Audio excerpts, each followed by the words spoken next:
My microphone is unmuted but has no signal. Lies. It's true, I can't hear you saying anything.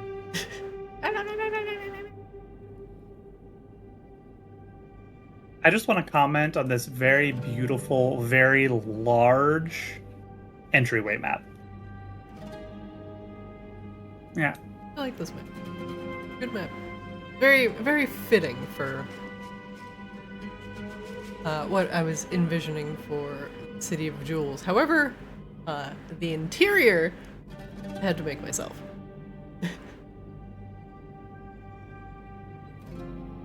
Because apparently, garish maps are not very popular.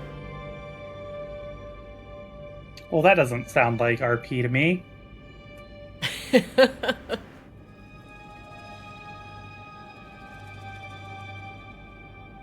Right, everybody, we are good and we are live. Welcome back, everybody, to Arctis Ascended.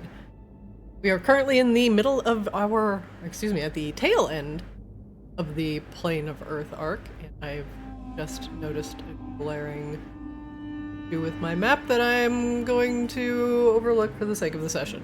God, why am I like this? Anyway. Well, now I'm just going to be looking around trying to find whatever it is. Yeah, quick, everybody try to find the traps and or the treasure. Where's it hidden? Apparently I used the gridded version of the map, which is not lining up with the Foundry grid. Look real close. My god. Now that is gonna drive me frickin'... Oh no. I can no. Alright.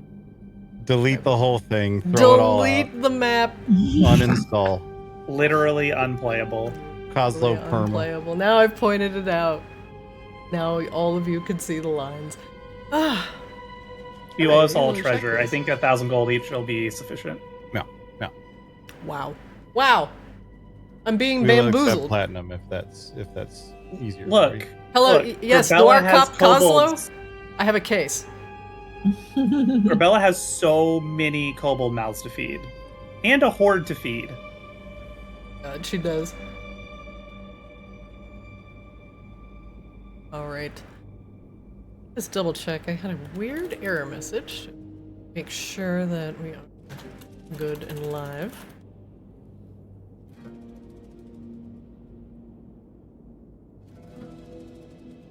Yeah, we're good. We're Gucci. Alright. Welcome back, everyone, to the tail end of the Plane of Earth arc, where Grabella, you feel a little bit of a knot in your stomach. First time in many, many years. This will now be the culmination and resolution of some of the unknown bits of your past and your story. Razadul Ironbane, your grandfather, lies somewhere in the City of Jewel, presumably captured and held imprisoned by the Great Khan himself. Razadul Ironbane has been the sole cause of all of the corruption within the furnaces, and have caused the trade of the Tao in the City of Brass to halt completely.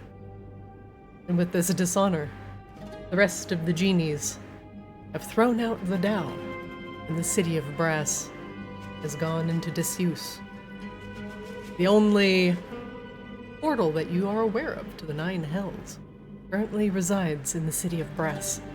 You must do everything you can to restore Razadul's honor, or to merely make sure that portal is functioning once again, which means all of the genies need to come back to the City of Brass and once again work together in harmony. The Tao is but a first step. The rest of the genies of the City of Brass are equally as important. This one is directly related to you. And Razadul's fate will ultimately be in your hands. You stand at the precipice of the City of Jewels, the Tao's capital city in the Plane of Earth. And inside, the Great Khan of the Tao, leader of all of the Earth genies, sits in splendor. Ores mined from the plane of Earth, gold, precious gems, all return to the City of Jewels. But the Tao are unable to make their magical elemental ingots without the furnaces. And you are now here to tell the Great Khan that you have defeated the demons that have plagued the furnaces. Now will restore, hopefully, the Tao to the furnaces themselves.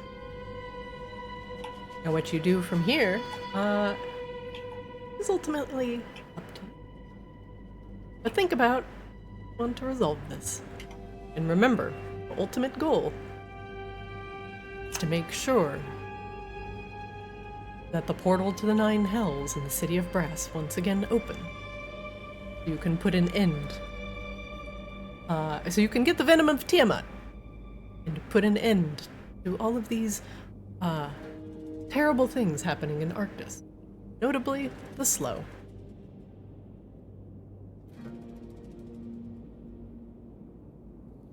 It has been a long journey. You have had about 5 days on that sand skiff, surrounded by Peck, trading stories, reading books, scribing spells, and watching the eternal sands roll by.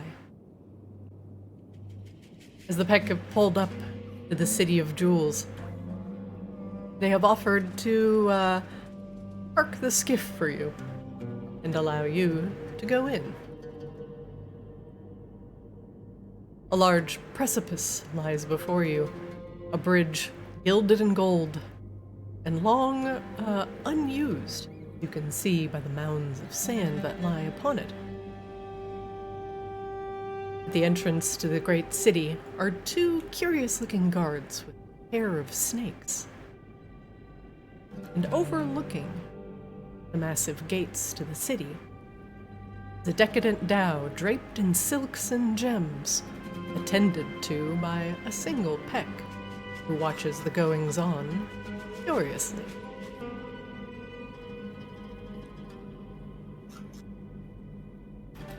A stretch of sand lies before you. What do you do?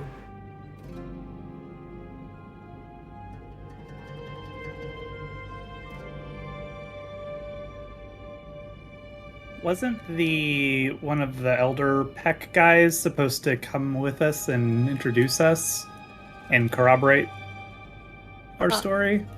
He is. But Okay. you can decide if you would like to wait, or if you would prefer to go up and make your own introductions.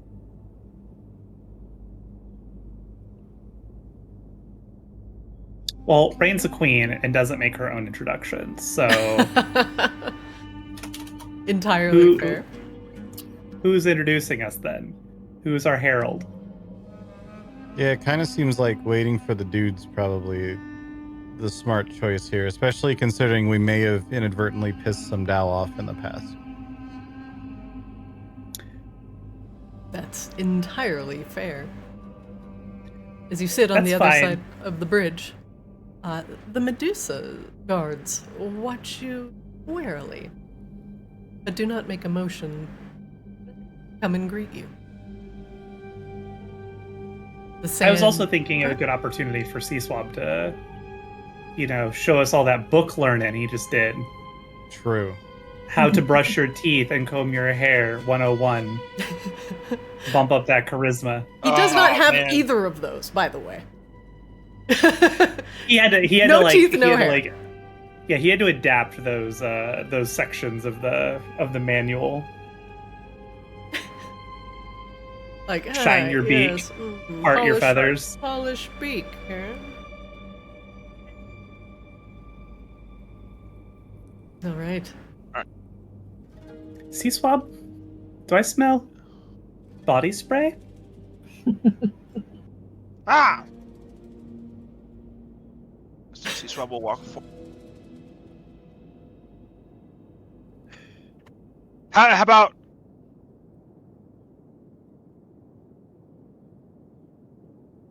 How far is this actual bridge? From where you are, the bridge is very long. From where you are to where the guards are is approximately 155 feet. Okay. You get ambushed by a sandworm on this bridge. That's how big it is. So Swab will move forward about halfway down the bridge, and he will stop. I mean, greetings. Your Queen of Madronach's reign approaches. And then Swab will do the look back with the little hand at his side, hey, come here. Casso has taken a few steps forward. Hears that and immediately scurries back behind the pillar. Sea Swab. Let me think about this. Make me a Rain does lean forward. Oh, go ahead. Make me a performance check. Okay.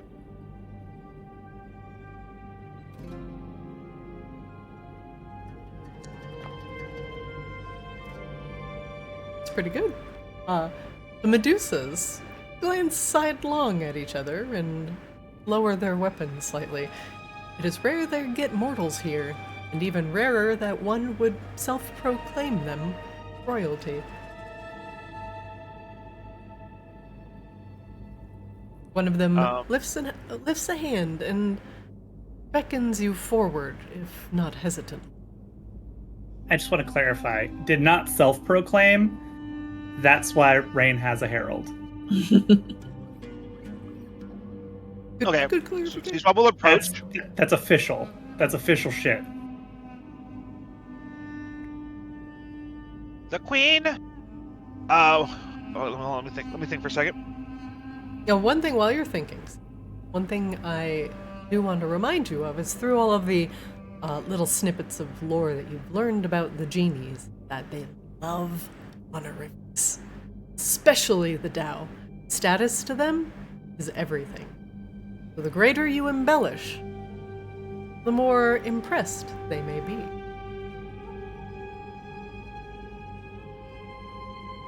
Okay. I'm just trying to do I go to all the characters real quick that we've defeated. Oh, sure. Yeah. Yeah, take your time. And again, embellishment, great. Call Rain on Where do I find a list of all the NPCs again? I forget. Journal? No, not journal. No. There is actually in the journal, I believe, Arctis NPCs. As not a full list, but that is definitely a big list.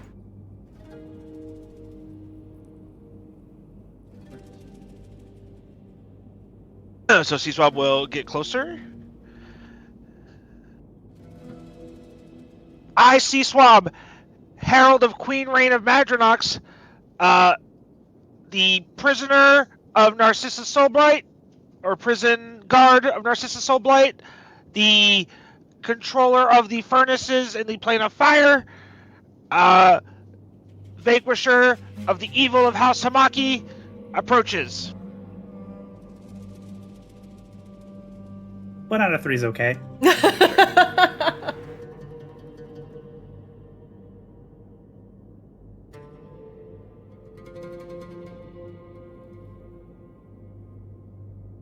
Not willing to make any sort of royalty upset, the guards both sheath their weapons, and they are most likely not even necessary, and give Queen Rain an acknowledging bow.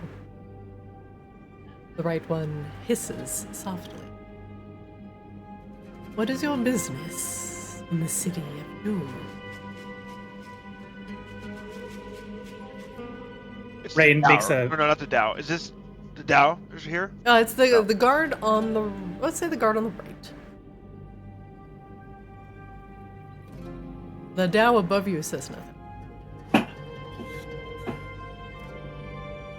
I'm completely blanking on who we were here to see. It's the Tao, right? Am I going crazy now? It is a Tao. But you...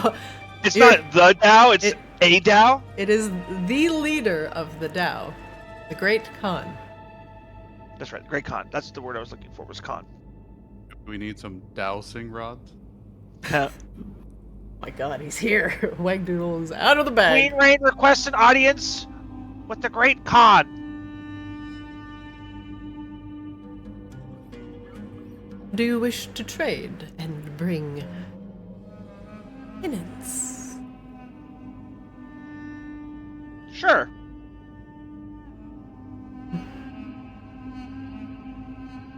Come For the record, forward, Swab is not well versed in heraldry. then. He is Just not. contracts. He is not officially Queen Rain's herald. He just offered to step up here in this time of need.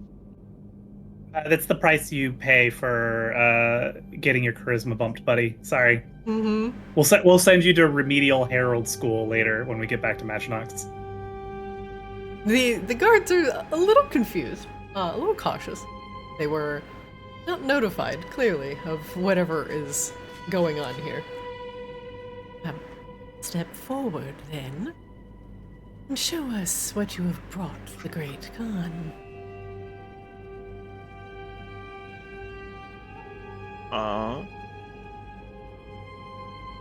Let's see.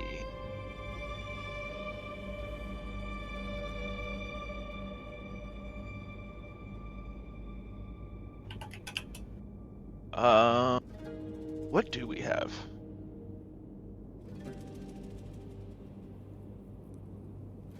We have so many things. What are you giving tribute? Is that what you're thinking you're doing?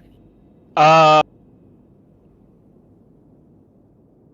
I definitely wasn't going to give tribute, but I was also thinking, like, I didn't know that we had to, like, fucking pay a toll here to the guards. Well, that is kind of what you implied. So, that is what they are going with. Like, oh Alright, yes, well, Mortal's then in here that case- for tribute, sure. Sure, okay, in that case, would I know, would C-Swab know anything about Medusa guards and what they would like? Roll me an Arcana check. Are Medusa just snake-haired methods? No. I mean, I know that, I was just, Oh. Snakes eat eggs? Oh, fuck, I have hatch eggs, I don't. Suddenly that revelation makes you a little bit uncomfortable. Alrighty, I will... I don't want anything good to, like, offer up.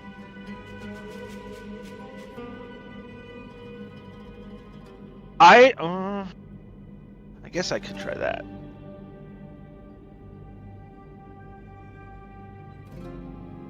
Alright, I'm gonna try this and hope it works, and if not, it's time to start killing again. We are not doing that.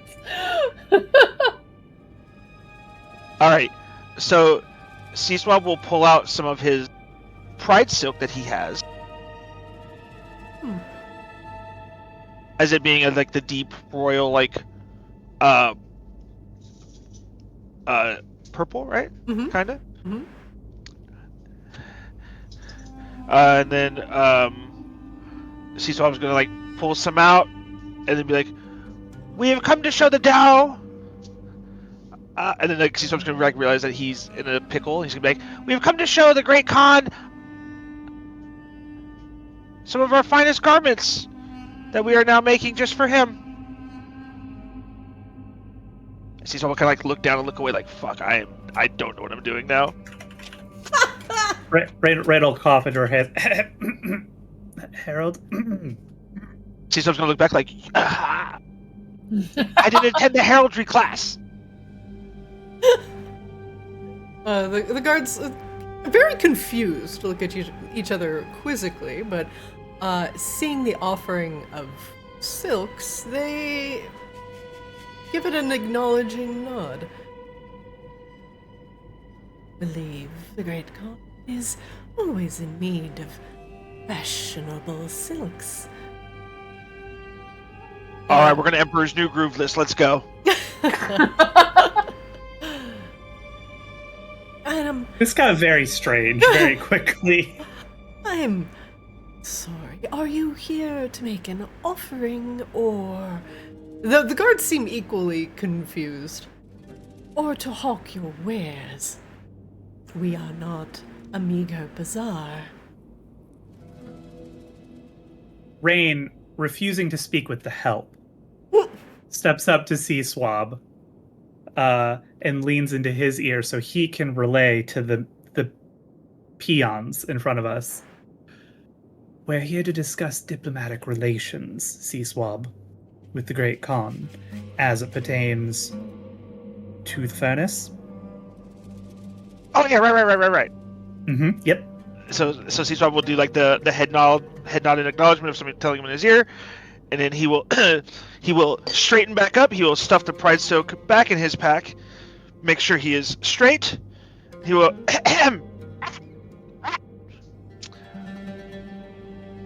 The Queen wishes to have diplomatic relations with the Great Khan and requests to speak with him immediately. Discussions, not relations. Discussions. Hold on. As it regards to the furnace. And Seaswab will stand there like very smugly, like he did a good job, but in his head he knows he didn't. The guards are so confused, but they do not wish to insult Rain by also speaking directly to her. At this point, they don't know if you're here to make an offering or a deal, but they hear something about the furnaces, and they become immediately interested. What did you say about the furnaces? Well, if you listen to the first thing I said Queen Rain was the conqueror of the furnaces, so, you know, kind of a big deal. Now Seaswab's getting mad at the help because he feels empowered that Rain refused to talk to the help. The guards look at each other, give a slight nod. I will inform the Great Khan that here on official business. One of them skedaddles very quickly through the gates into the city. The other one watches you curiously. Over the bond, Ray just like, excuse me, where the hell is the rest of my entourage? Coming! Sorry. I'm trying not to be in the forefront of any of this. Cosmo, come on! The Dao that is overlooking the gates is just sitting there with her chin in her hands, 2 hands on her face, and just is watching this with such a bemused smirk. She doesn't look like a familiar Dao, like the one we saw leaving the meeting with the Arenyes, right? No, she is not from. Okay. In my head, it's Rain and Seaswab at the front, right? And Seaswab is trying his hardest to be a good herald. Rain is very disappointed in what she's seeing. And then, like, in my head, in, like, the background, Grabella's, like, watching a butterfly fly around, and Kozlo's trying to build another bomb, just, like, sitting on the ground trying to build a bomb. And so what looks like what in Seaswab's mind behind him looks like a very, like, serious and authentic, like, gathering and, like, entourage. But if you were to turn around, it looks like a group of idiots. Mm-hmm. Grabella's just trying not to be noticed yet. We discussed last week before we broke that we should bust in like singing like the Prince Ali theme song, right? Like we should just go full fucking Aladdin on this shit. And well, this is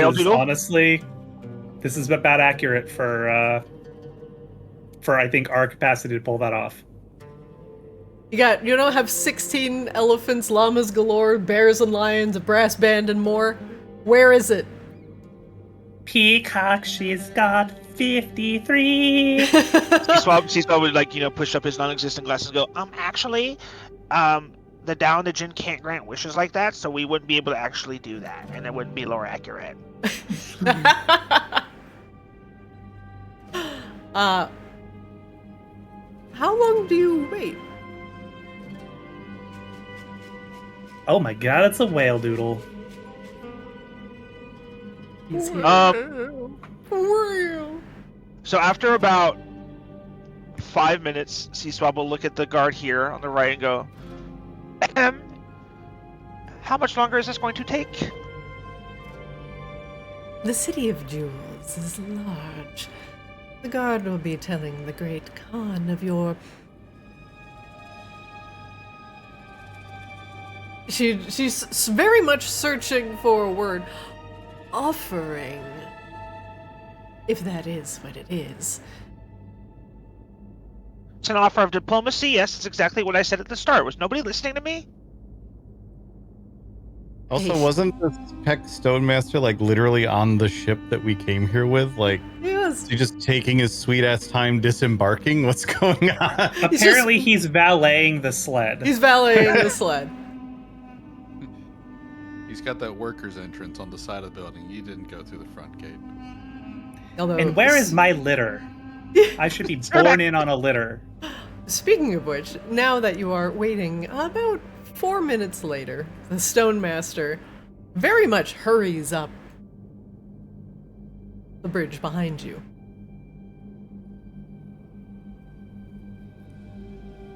My apologies. We found a slight outcropping where we hid the skiff, just in case anyone may try and steal it. Sure would be a shame if somebody tried to steal that skiff that we definitely didn't steal ourselves. Yes, double stolen. You have It's like a already met car in with the Grand Theft guards. Auto. Mm-hmm. Well, Like, considering you goddamn, my are, Ferrari. considering you are not all turned to stone as of yet, things are going swimmingly.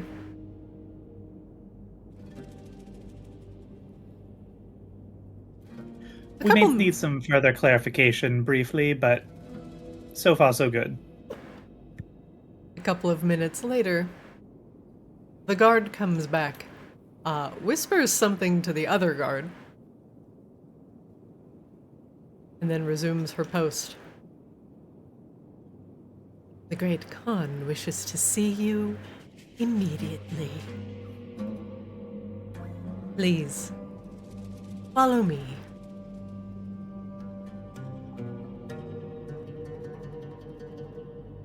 The guard gestures you forward.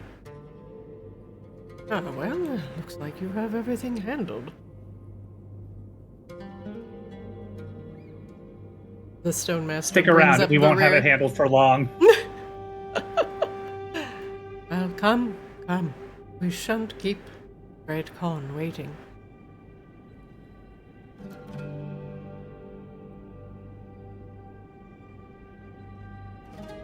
Right. Do you follow the Medusa into the City of Jewels? Seems Nah. It seems No. like saying no would be an incorrect choice here.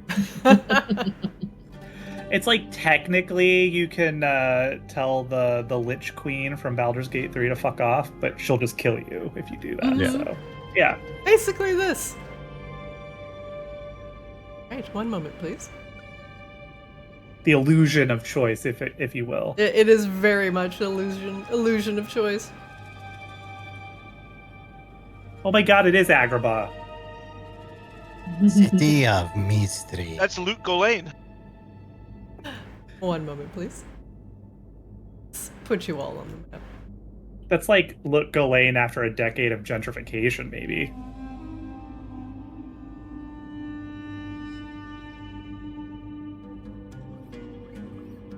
And let's put our Stonemaster friend in the back.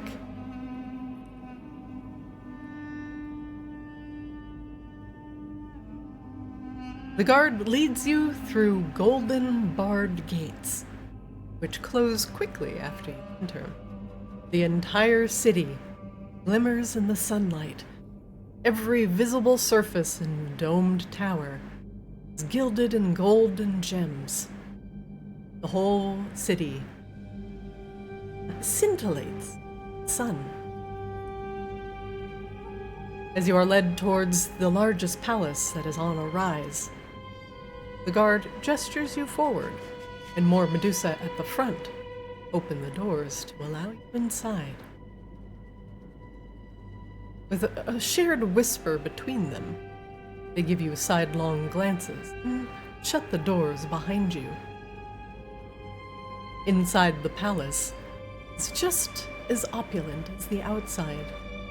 Intricately carved golden tiles and golden walls. If everything kind of slightly garish appearance. The ornamental rugs and fanciful embroidered pillows help alleviate some of that overall garishness of the opulence of gold. Massive pillars of gems lie in the back, offering up just a little bit of light throughout this first chamber. In the center of the room is a massive statue of a very strong-looking Dao, hands outstretched, gems in one, and gold in the other. Golden coins are smattered around the base of the statue. And this entryway looks, well, a little bit comfortable compared to the rest of the outside. A single Peck attendant is busy dusting the opulent statue, and turns as you approach, setting his cloth down and giving you a graceful bow. Welcome. Welcome.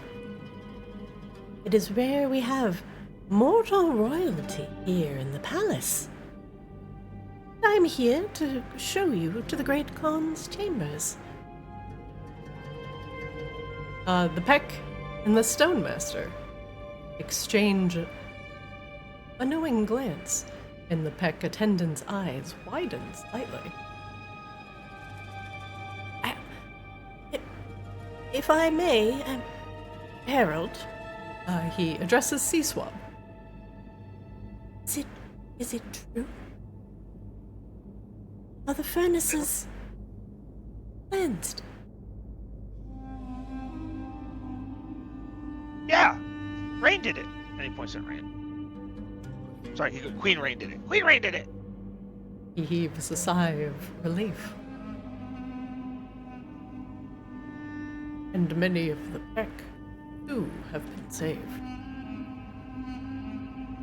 The attendant looks like he is on the verge of tears and picks up his polishing cloth and dabs his eyes. Heard such news in many, many years. Please come. Let me give you a quick tour here of our grounds.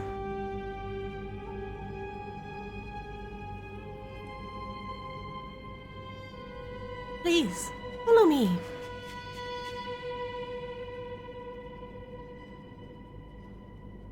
He opens one of the opulent golden doors and steps through.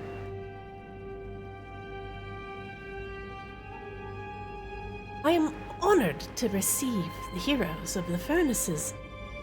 If what you say is true, we owe you a great debt.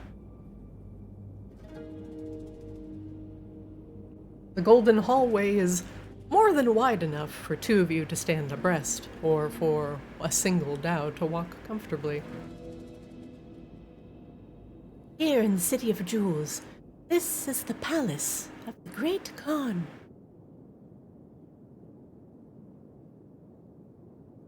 He clears his throat before he opens the next set of doors. You are not familiar with addressing the Great Khan.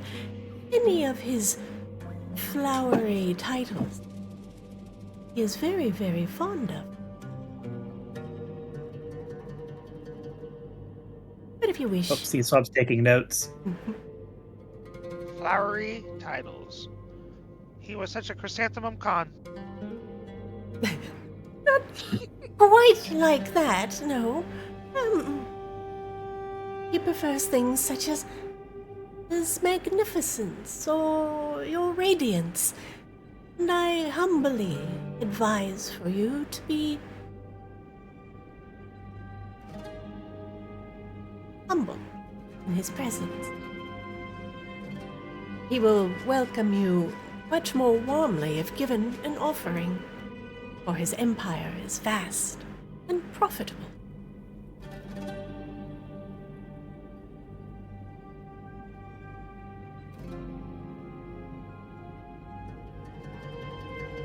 He opens one of the doors. He opens both doors. And gestures you inside. The palace of the Great Khan holds many museums and relics devoted to his greatness and his triumphs through the plane of Earth.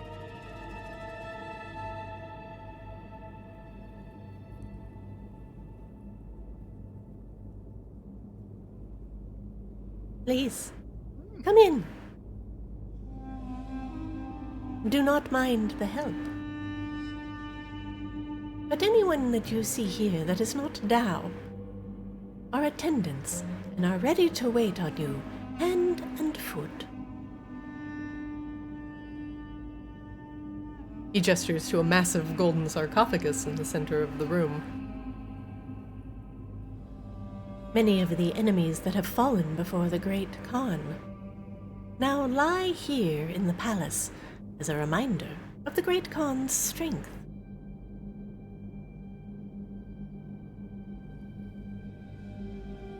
The attendant smiles and looks very proud of this very, very opulent room that you are now in.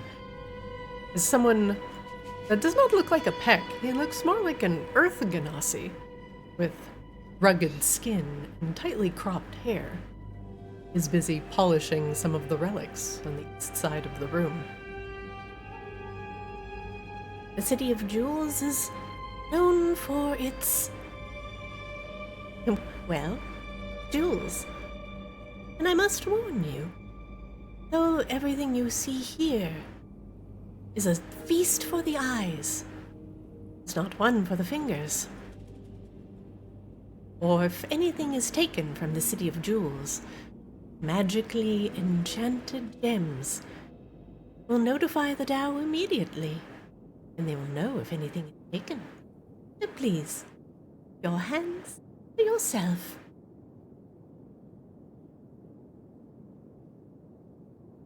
Are you peckish, my lady? Would you care for some food? We have wares from across the plains that you can feast upon. The Great Khan will not tolerate a growling stomach in his presence. Wait, Right, first that- she's a Ganassi, then she's like an undead one, now she's a dragon, now she's a peck too? How many things are you, Corbella? I don't think he's talking to me. No. He said she's peck-ish. You know, like being Druish. I It's a think they're Spaceballs asking joke. if you're hungry.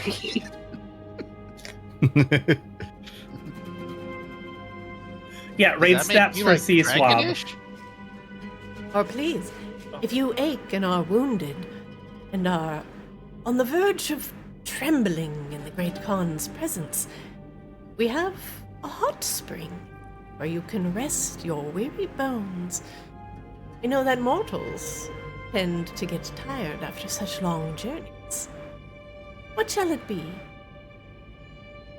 So he's probably like through rain through the mind thing will be like, he asked if you were hungry. I don't know if you're hungry. I can't answer if I don't know.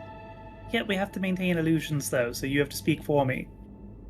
I would Are you say some light appetizers, but he did want to see us immediately, so let's stick to the immediately plan. Seems good? Yeah. So he's probably Queen Mozzarella Rain, sticks over the bond. Queen Rain.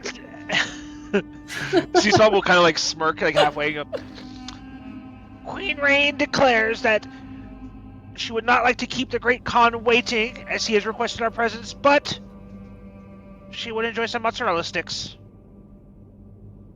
Ah, yes. This can Light be done. appies, maybe a 3-for-1 sampler platter. A little triple dipper action if you're familiar with. If you guys have Chili's here in the city of Jewels. Not the triple. All the finest delicacies. They 100% just have all chain restaurants. That's it. That's all they have. Yeah, we If just you're not have familiar with Chili's, they refer to it as the spicy Applebee's. a TGI Mondays. Oh no. They do have good potato skins there. And $3 margaritas. I'm sorry, what'd you say about those margaritas? No, not right now. You don't get to miss 3/4 of the dungeon crawl and then show up for booze. No, listen, it is on brand for Wayne Doodle to be napping in your bag for days, wake up, stretch out, and go, anybody got any booze? You know, you're not wrong. He also missed payday again, so he doesn't get a paycheck for this adventure again. Oh my god.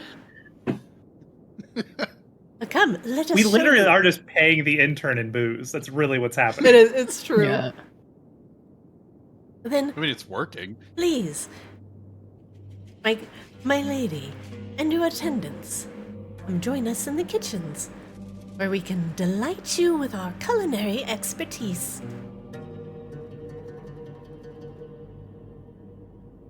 So we went from Aladdin to fucking, like, Beauty and the Beast all of a sudden. Be our guest? What's going on here? Put our service to the test.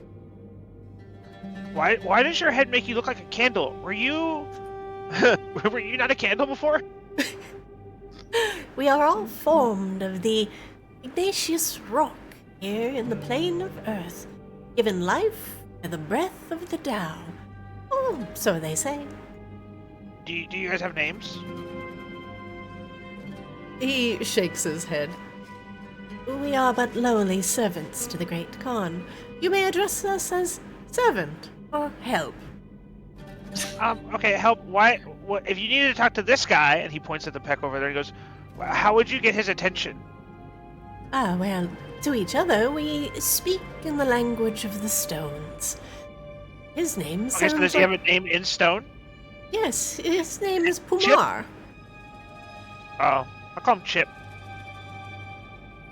He's Is busy. Harold around here somewhere? He's cutting some sausages, and he looks up and he's like, "My mom called me Chip."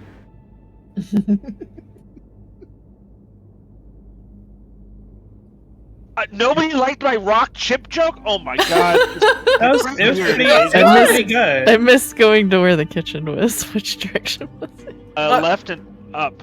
Up. I'm left. gonna, Okay, Grabella, you could get lost in here. I know. That's what- It's like, fuck, I looked away for 10 seconds.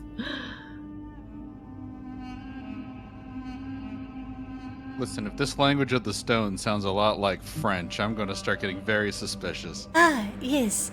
Les languages des stones. Oh. Oh, we. What'd you say about my sister? Croissant. The Peck gestures to the very large kitchen where multiple attendants are currently cooking up a banquet for, well, seemingly no one. Aside from the help, there are very few just roaming Dao here. These are the kitchens, where we collect magnificent treats from across the plains. The Tao and the Great Khan do not necessarily need to eat to survive, but eat for enjoyment and the experience. We have a wide variety of things. Fruits and vegetables grown natively in the plane of Earth, but also things from across the plains. Things that are traded to the Great Khan to appease his eternal hunger. Yes, some fried cheese for our honored guests. The other Earth Ganassi here nods and gets to work chopping a block of white-looking cheese, thin strips.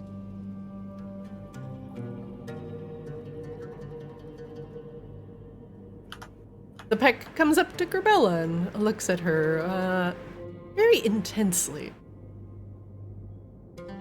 Okay. Greetings. He, does not know what to say, but his gaze lingers on you for an uncomfortably long time. Fried cheese for everyone? I'm good, thank you. Umbrella kind of Swab will definitely take one. adjusts her He will. mask. Swab will pull out like a little piece of cloth and take one, and then to maintain illusions, he'll like go to feed it to Rain, but be like, "Am I supposed to do this too?"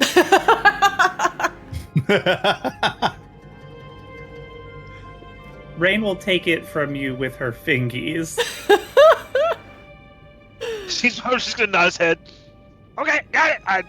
Again, I'll check out that heraldry class when we get back. Yep. Remedial Heraldry 101. The Peck watch you intently and nod. One of them offers you a tray of various sauces. Please, for dipping. Ooh, this looks like guava sauce. Is that ranch? Oh no. It's made with Sprite refined flesh. Oh dear. Seems just like push that one back towards the Peck on the tray, like we won't be having this one. I see. Very well. The palates of mortals truly are curious. We do have some of the standard mortal fare. They call it ranch.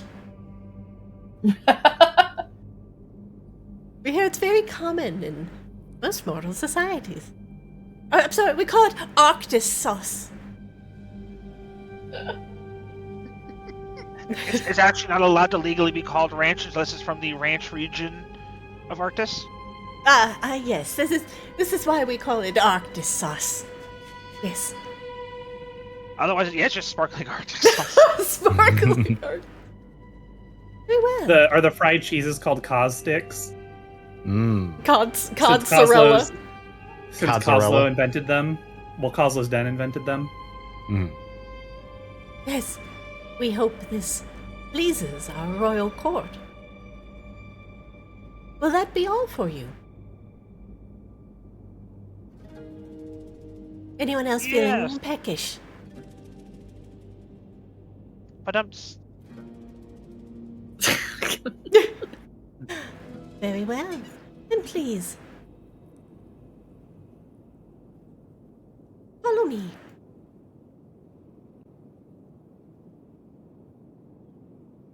You may take as many cheeses as you like, but please finish them before your audience.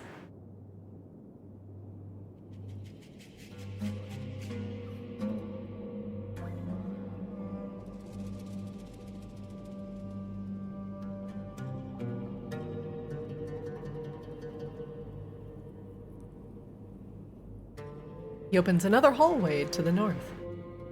Gestures you inside. We will be passing the oasis. If you feel tempted to take a dip, you may rest your weary bones or whatever your insides are made of.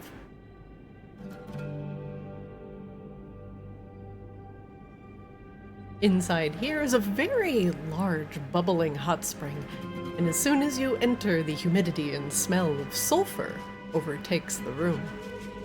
These springs have healing properties.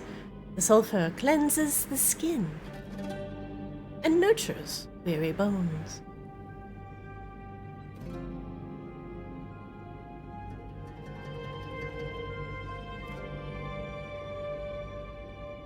The healing properties of the springs of the plane of Earth are planes renowned, but are few and far between. We hear the plane of water is the only other plane that could come close to meeting the purifying qualities of springs. Out the window here you can see our natural oasis.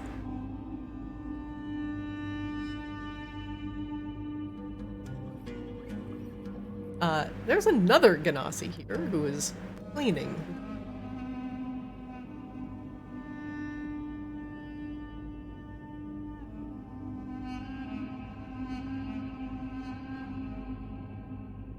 Before we continue, I ask everyone that you please wash the road dust from your hands and face and feel refreshed. He points to a basin.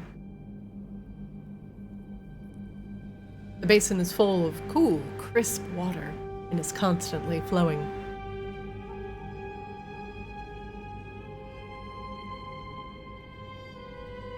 Take as much time as you need to freshen up.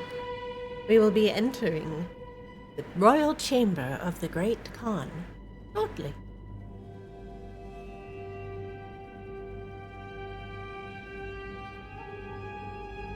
Sea Swab's gonna go last. Okay. You may regret that. Please. Gravella is gonna Oh. attempt to go last. Everybody's like fighting for last place. All right, Kozlo goes. I have first a then. reason. I don't know why everybody else. Kozlo will. Sea Swab's gonna see the one Kozlo goes up to, and he's like, I'll just wait this one after Queen Rain. Yeah, Kozlo is like scrubbing and scrubbing and scrubbing, and it seems like as the dirt comes off, there's just more dirt underneath it. It's just this man can never actually be clean. Like he's generating dirt somehow. The How are peck, your subcutaneous layers already dirty? the peck nods at you respectfully, and as he hands you a towel, Kozlo gives you a fist bump of respect. Does Kozlo just leave a big greasy brown like Kozlo face print on the towel after cleaning up? Absolutely. The peck, Somehow it's like a perfect image of Kozlo's face, like grinning a huge grin, like a little tooth sparkle and everything to it, like it's somehow branded. Peck looks down at it just momentarily, and nods. It's like the scene from Forrest Gump where he gets handed the towel and he wipes his face with it and it comes back a perfect smiley face and starts the smiley face craze. Yes. Perhaps in another time, in another realm, we are kindred spirits. The peck laughs and balls up the used towel and puts it in a satchel at his side. Is he keeping that for his personal collection? No, he's just not gonna throw it on the ground in front of you. Oh, you mean like all the other towels around here the poor other attendant has to clean up? Yeah, he's cleaning those up. He gestures for Grabella. Please, if you are weary from your travels, please wash the grime from your hands and face. Sure. And Gravella will do this without taking her mask off. You can see Kozlo, you can see the peck watching Grabella intently. And when she doesn't remove her mask, his eyes narrow visibly.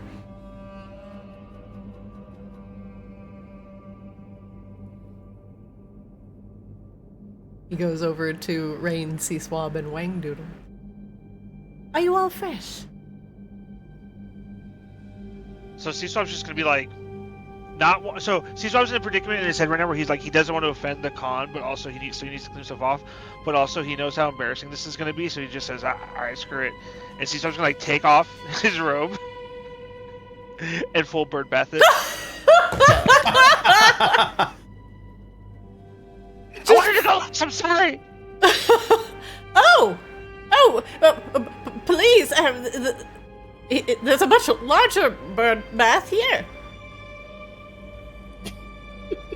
Oh, I thought that was for swimming. I mean, anything's if you're for gonna swimming. bird bath. If you could fit in it. Alright, so I'm just gonna jump in the water. He's just gonna jump in the water, splash him out, and then hop back out, and then like do like a little, shake. At minimum, I think that is more for swimming and bathing than the basin was for whatever just happened. Sea Swab just climbing into like the large sink-like basin, just cramming himself in and just flapping his wings. I'm sorry, that is amazing. That is the greatest mental image that I have gotten from D&D in a long time. I would for the Just The a apologizing while he's doing it is the best part. Yeah, a grown bird man just bird bathing in a sink. Just damn. Sea Swab, Okay. when you get in the sink, it is a little tight. But when you jump in the sulfur pool, you almost wish that you had stayed in a little bit longer. It is very hot. It's about 125 degrees Fahrenheit, but not too hot.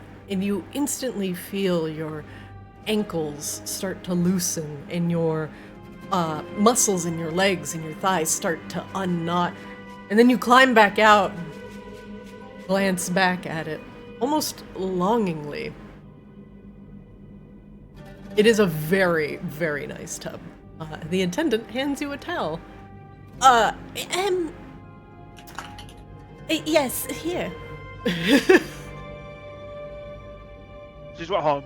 Sorry. She Swab's kind of like. She's kind of like. He'll take the towel because I don't really need this. Most of my outer feathers are waterproof. Yes. I'm just trying to get like the dust. I'm trying to get the dust in the cracks, you know. I see.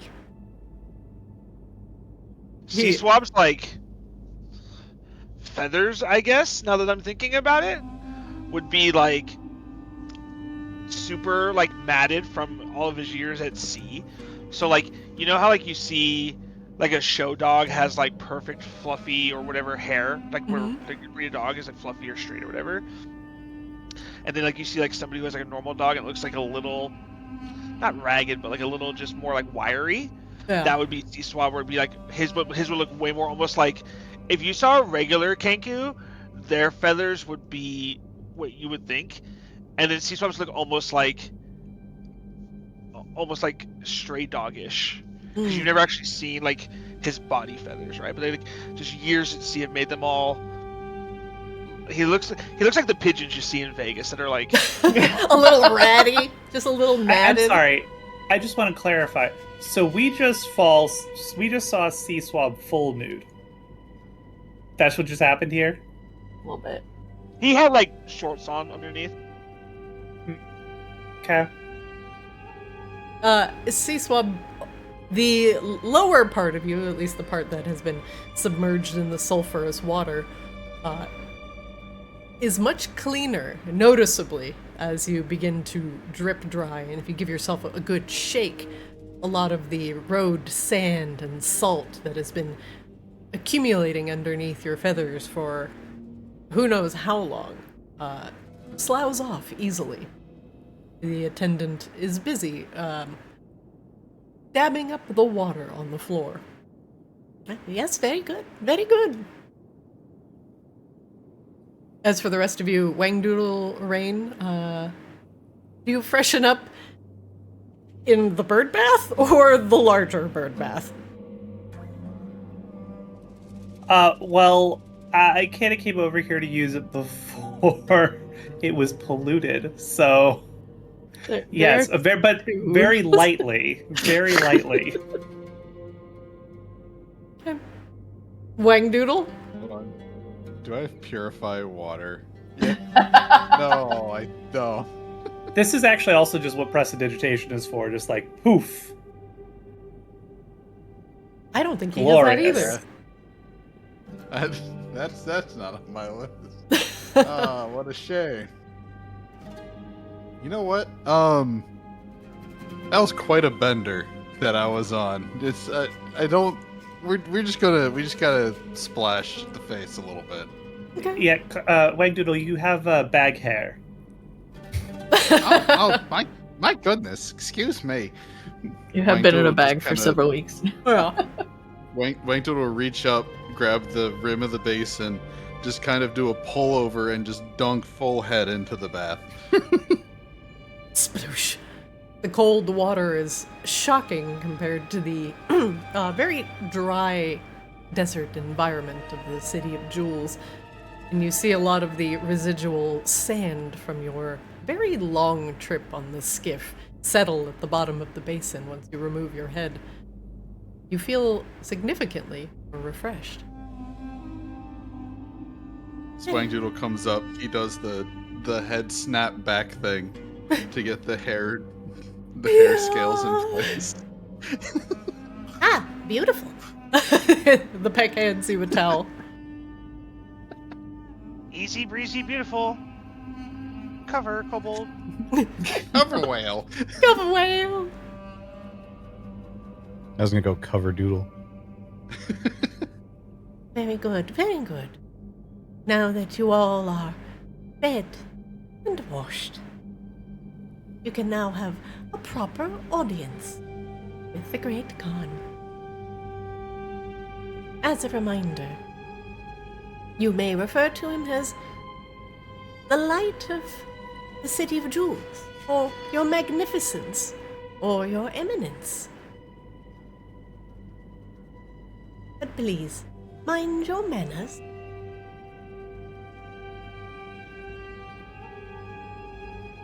He steps around Kozlo and Grabella and opens a hallway going to the north. Once you are ready, please.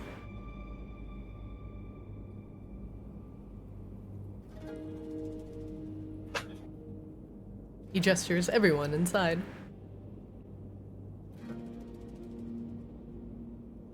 My entourage really should go in front of me. Yes, here, Herald, since you will be the first one to enter, and announce her royalness. Whenever you are ready. He gestures to the door. Technically, everybody here now has noble titles of Maginox. You could announce True. everybody, introduce Okay. everybody Hold on by a their second. proper titles. I need to write down what everybody's title was. Some notes. Someone Everybody contact has a HR. given title. Yeah, we were all given titles. You don't have to make up. Gave you all titles. You say Where's that like that? I remember what those are. I can't remember what everybody's title is. Like, They're your own titles! You worked way- hard for Right? these! okay, but like, I can't see what their titles are. Now you can also just make shit up. Here, Hence here, why hang I on. asked No, no. what people's titles wanted to be. Rain's got them. Yeah, you just use the real. Give you dorks titles and you can't even be bothered to remember them. It's true.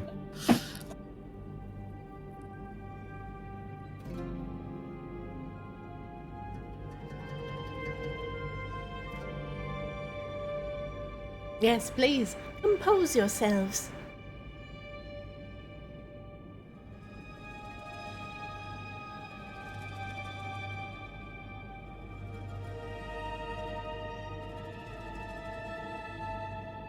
Rain also flipping through the the lengthy title she has created.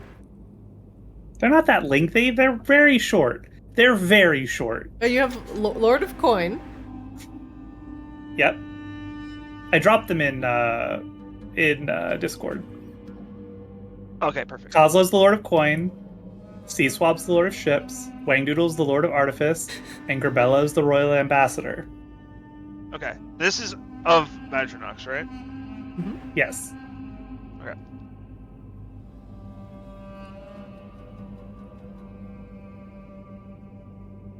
Now, Herald, Does anybody want any extra on their name? Rub a little stank on Oh, it. well. To I mean, you can make no it as there's no stanky as upcharge you today. want. There's no upcharge today to supersize your title. Nope. All right, cool. We're going with this. She's supposed to do one last like hype up, like.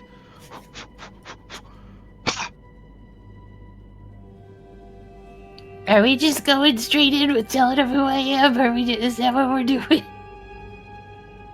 That is another Well, choice you need to make. Do you refer to Grabella as her real name? I'm asking. I'm gonna ask Rain. That's a Rain question for sure. I think that's up to you. I don't know that we need to necessarily mislead anyone in present company, but if you would like to just not be introduced at all and just stand beside me as like a silent guardian type, and then we introduce you later when we've established why you should be fawning over us in the first place, that's also fine. Yeah, But I think we introduce you call it out. eventually. Yeah, I don't think we're not, but for now, let's temperature check before we start with that. Yeah. Okay, so just introducing Swab, Wangdoodle, Kozlo, and then Rain, and you can just walk in with me as like my bodyguard or whatever. I'll just For refer now. to her as the royal Super- ambassador. Super, There you go. super intimidating bodyguard that Might we're calling offer the royal another ambassador, really establishing what diplomacy looks like in Maginox. All right. Can we- All right, got it. Here we go. Ah.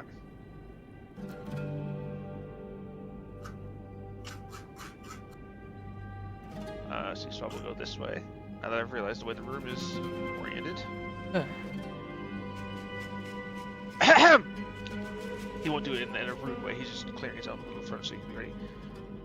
Great Khan, I, Swab, Lord of Ships, Herald of Queen Rain, introduce Coslo, the Lord of Coin, Wangdoodle, the Lord of Artifice, our Royal Ambassador, and Queen Rain, Slayer of Vanix, Conqueror of the Furnace, Queen of Madronox.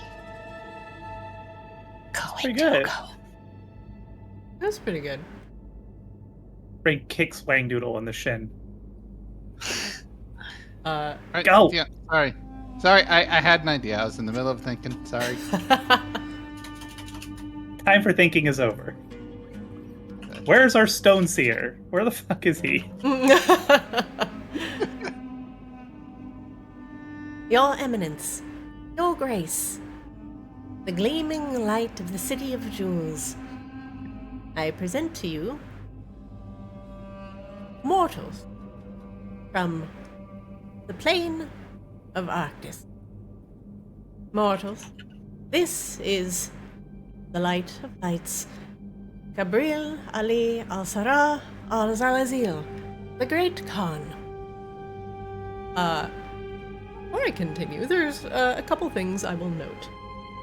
This relatively decorated room is an interesting centerpiece. In Gorbella, you have an odd sense of deja vu as you gaze into it. Oh, I remember this out of character. So. Now, this is a slightly different room than the one that you were dipped in as a baby. But the premise is very similar. There's a molten altar that's filled with a thick red liquid. You're not sure if it's blood or lava, but the way it swirls and gives off a slight light makes you think it might be a combination of both. The stone altars that surround it sit upon tiles of gold, and this flowing lava-like altar overflows upon itself, and then it reconvenes, continues overflowing in an infinite loop. Across one of the altars on the east side is a ornate golden bracelet, a golden chalice. Pillars of jewels, large chunks of topaz that look like they've been taken directly from the earth and placed here as ornaments. Give everything, reflect the light in the room in beautiful patterns. The Great Khan himself, Gabriel Al-Zalazil, lounges on a pile of pillows, and to his back his silken drapes. Contrary to what you may have thought, the Great Khan looks very young, perhaps in his mid-20s. His skin is like onyx, and so is his hair. It is tightly bound against his head in braids, and then left to flow down his back like a molten waterfall. It is banded in gold. He is dressed in black silks that are embroidered with golden thread. To his left is a skinny-looking man, barely dressed in a simple wrap around his waist, and a fluffy capelet takes up most of the top half of his body. He looks like a gaunt skeleton, almost, and his mohawk seems to complement some of the odd runes that are painted head. His eyes are jet black, and teeth filed down to points. He hovers at the Great Khan's side and whispers into his ear as you enter. To the north and the south are two more Medusa guards, but these ones, with their golden embroidery, are a little bit different than the guards you saw at the front of the City of Jewels. These ones are directly dedicated in service to protecting the Great Khan. The handsome Khan listens to what this skinny, tattooed man says at his side, and gives him a nod and waves him off. Just a flick of his fingers. Looking chastised, the man takes a step back and greets you all with not a bow, but with a hurt nod.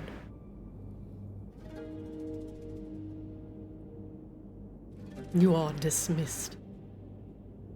The Peck attendant gives the Khan a almost floor-sweeping bow, and quickly leaves you to it.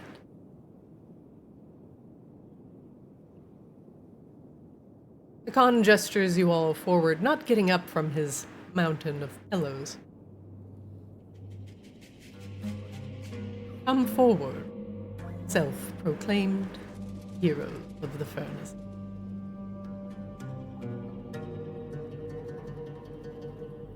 His voice is low and sultry, utter, but commanding at the same time.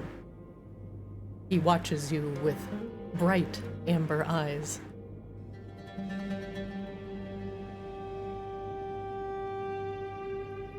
Is there an obvious place that he is gesturing us to? To the front of the altar here.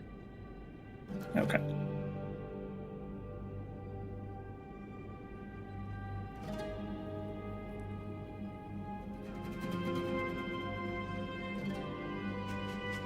You have all traveled very, very far, and I'm very eager to hear this claim.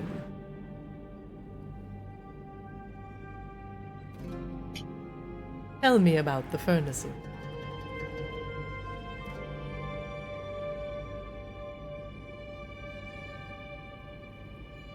Seesaws gonna kind of look back at Rain and go, "You said I don't speak for you in front of commoners, or the help." That's fine, yeah. You saying you don't want to relay our adventures? I was saying, yeah. I say this is more of a, king it to heads of state discussing business here.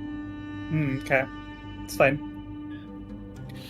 Rain will kind of approach and slightly bow, not like a full bow, but like one ruler to another. Your Eminence, Great Khan. He nods respectfully, a smile gracing his lips. As you've already heard from my excellent herald, I am Queen Rain of Maginox. We have come to your realm in an effort to save our own. When we arrived, we were informed that there had been a bit of a disturbance in a region of your realm called the Furnace that had been overrun by demonic forces, not unlike some areas of Arctis itself.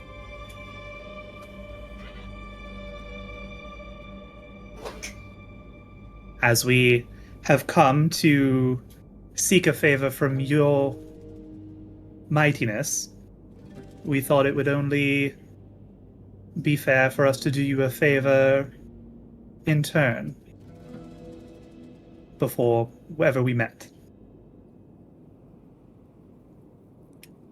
As such, we took it upon ourselves to enter the furnaces and cleanse it of the demonic corruption within. root and stem. All the demons within have been destroyed. All the corruption burned. The Peck that were able to be saved were also rescued and saved.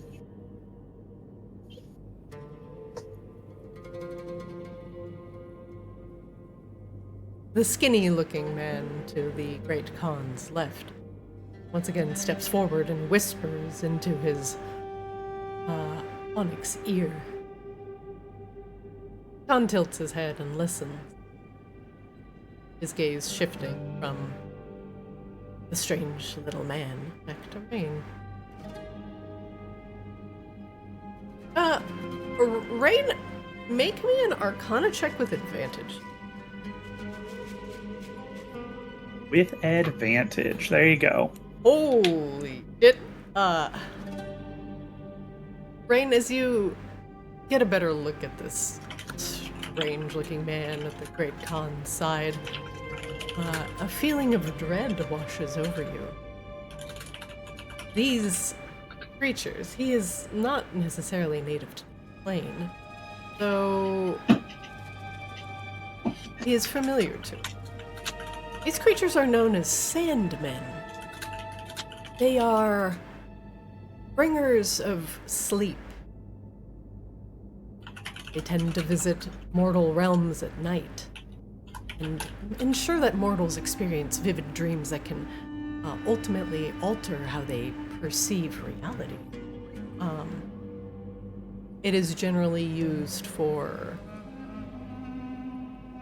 not great purposes. But these creatures are commonly used by high-standing entities or royalty to ensure that they are either not lied to or that promises are kept. They're kind of like spies of the dream realm.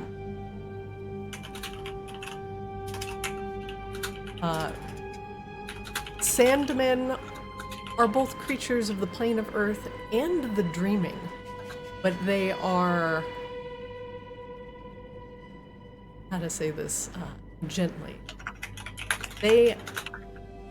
you would know this through Eris. They and the Somniari are mortal enemies. The Sandman hate dream eaters, so they very particularly despise people like Alara, as they want to input nightmares or bad dreams, and while the dream eaters tend to consume them, so they are very much at odds. But they are what you would consider the ultimate spies.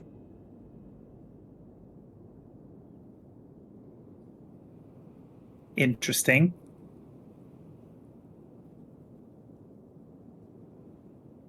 So natural enemies is what you're saying. Natural enemies. Mm-hmm. Yeah, cool. Neat. Awesome. Very hip. And the Great Khan addresses you. I'm assuming this is not entirely altruistic. What do you intend to get out of freeing the furnaces from the demonic corruption? Well, for one, stopping demonic incursions outside of their realms is always in my interests. But you are correct. It is not without purpose that we've come here. We wanted to seek your audience and request from you a favor, a boon, if you will. Some of my compatriots here have what is the word I'm looking for?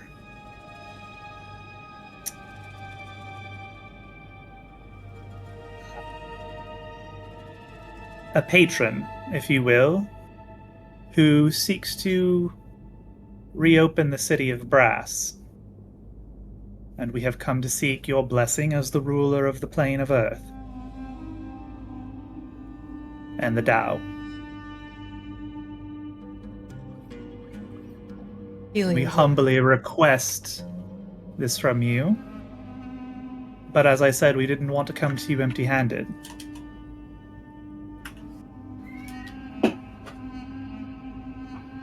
As the Sandman whispers once again in the Great Khans. And you do not wish to take the furnaces for yourself. Even your herald had claimed that you were the conqueror of the furnaces. Perhaps liberator would have been a better word.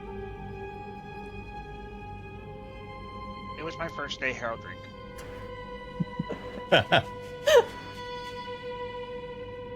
Please don't be mad. I'll get in trouble with my boss.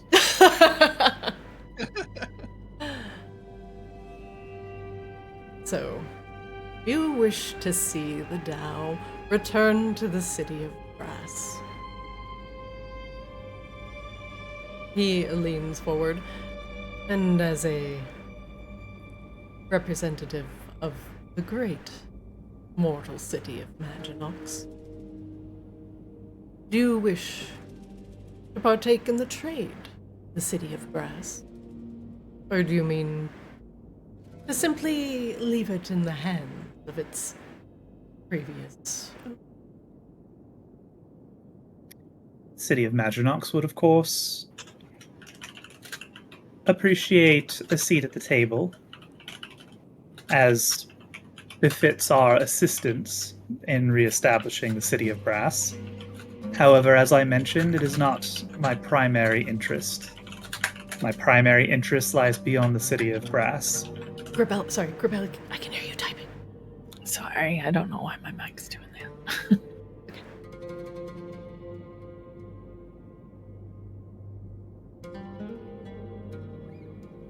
As I'm sure you're aware, there is a sickness that afflicts Arctis. In fact, it's one that seems to afflict many realms. The cure to said ailment we have tracked to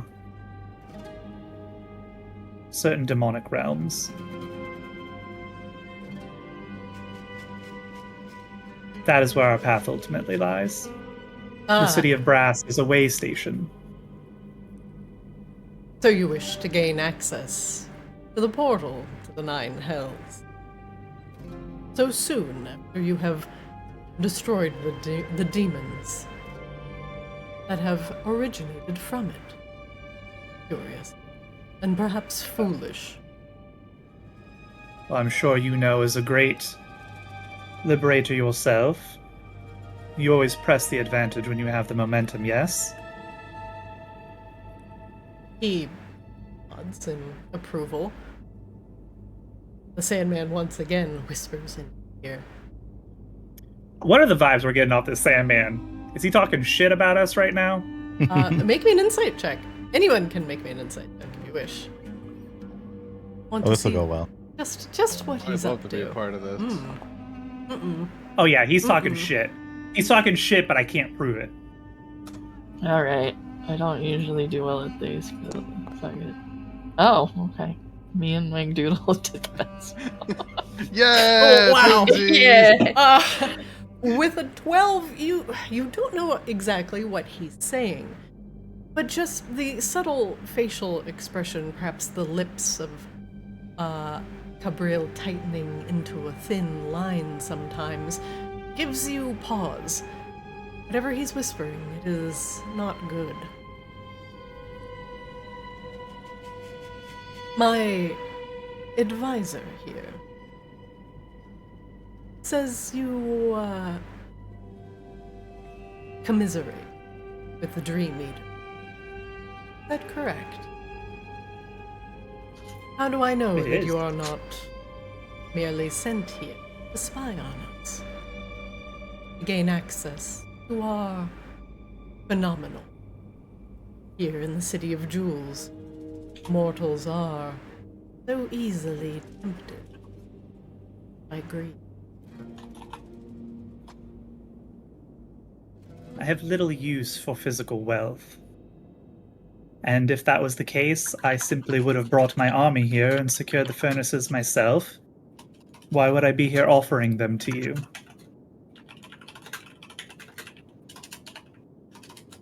He looks at the Sandman.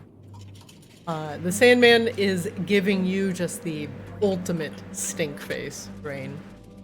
In fact, if the Great Khan weren't here, it would probably come down to violence.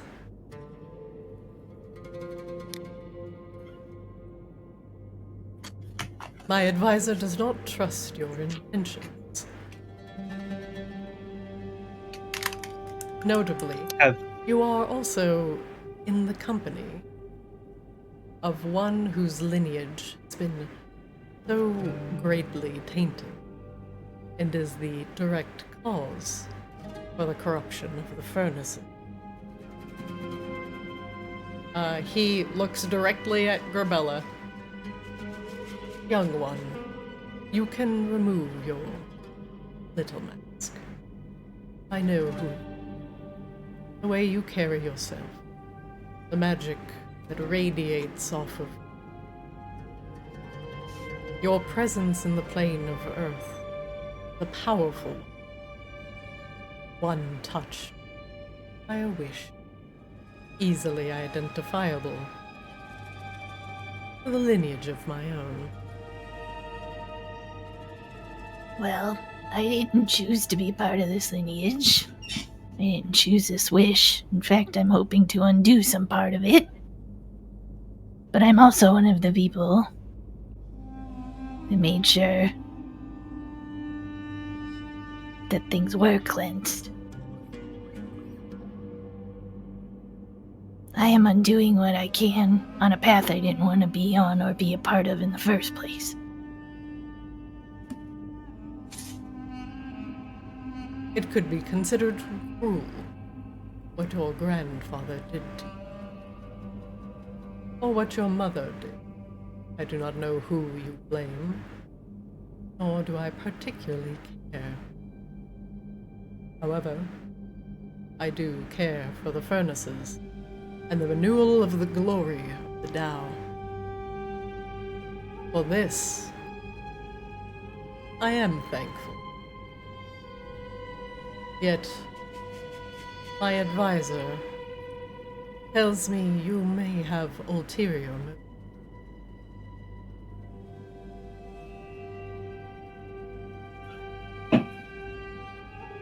And what would those ulterior motives be?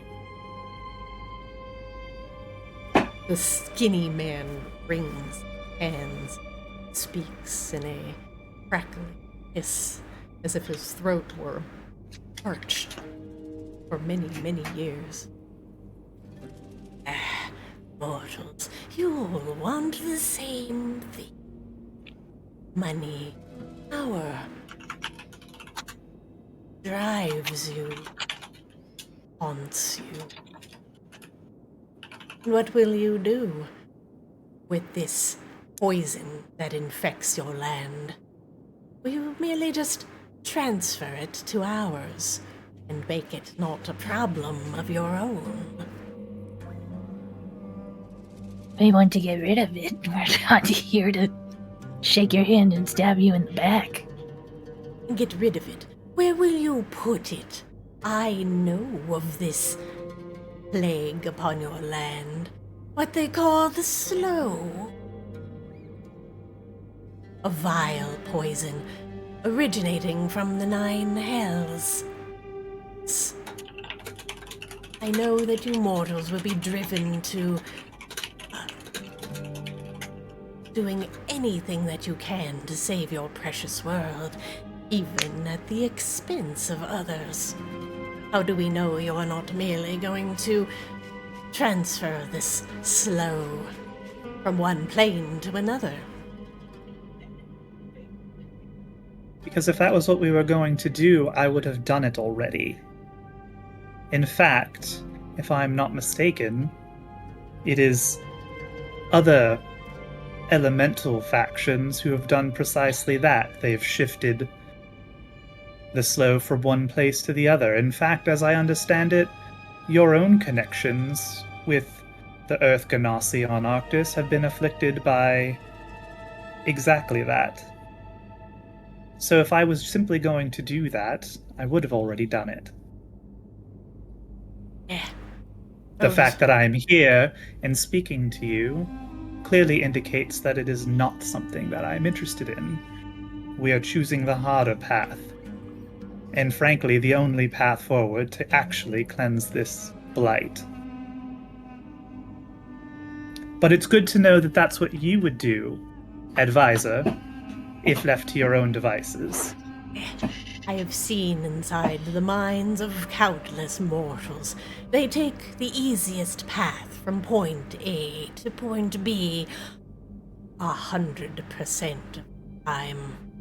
They know The easiest path would not have been cleansing something that's been a problem in your backyard for years, correct?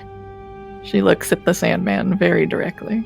The Sandman shifts slightly, and a little bit of sand falls out from underneath his waist wrap. We would not walk into these halls taking a hard path to get here to just turn around and not continue doing, well, what we present ourselves as. Tis true, you would not place yourself on such a sacrificial pedestal. That is the harder path. Yes, it is. But, oh great eminence, can we truly trust the progeny? Great traitor?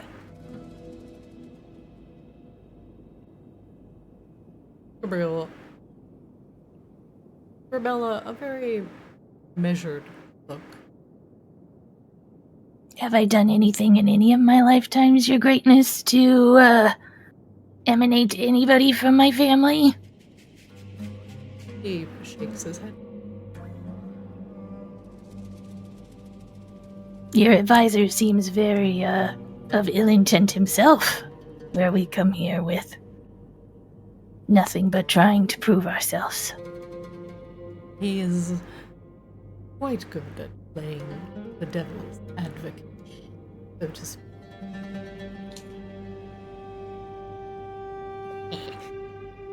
The Sandman just continues wringing his hands, giving you just appraising, disparaging looks.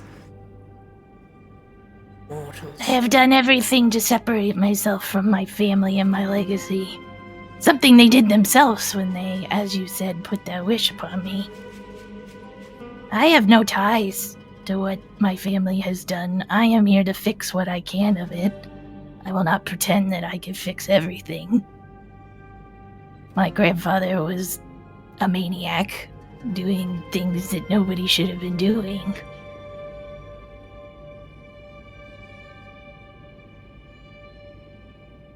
The Great Khan nods. If I were here to uphold what my family had done, you would have been probably at the edge of my blade at some point instead. And is that what you wish? No, What is your I want to break myself from this wish. Live out one last lifetime and be done with it.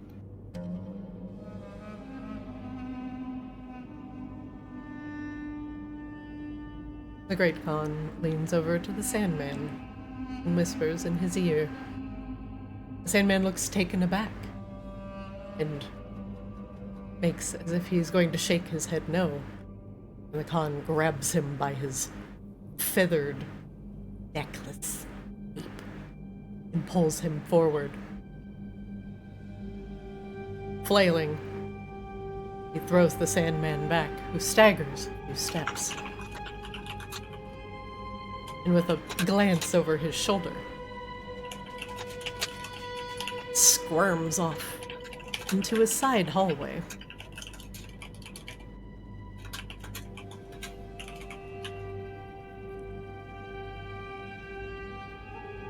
You have lived more lifetimes than any mortal should be given access to. He says almost apologetically, it can weigh heavy on the mind. Perhaps you would consider yourself lucky. You do not remember all. However, I do. you come here seeking justice, retribution. That I can give you. One moment, please. Prove yourself. Kill your grandfather.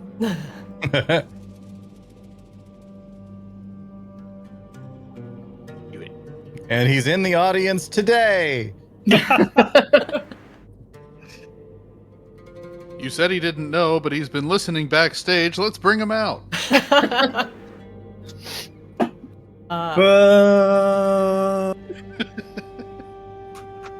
Cabril. Cabril. You are not the granddaughter. He points to the door that the Sandman just went in. Down that hallway, on the first door to your left, is a cell where your grandfather currently sits. I will give you this opportunity to make peace. Can I ask you why you've kept him alive? He leans back on his pillows and thinks for a moment.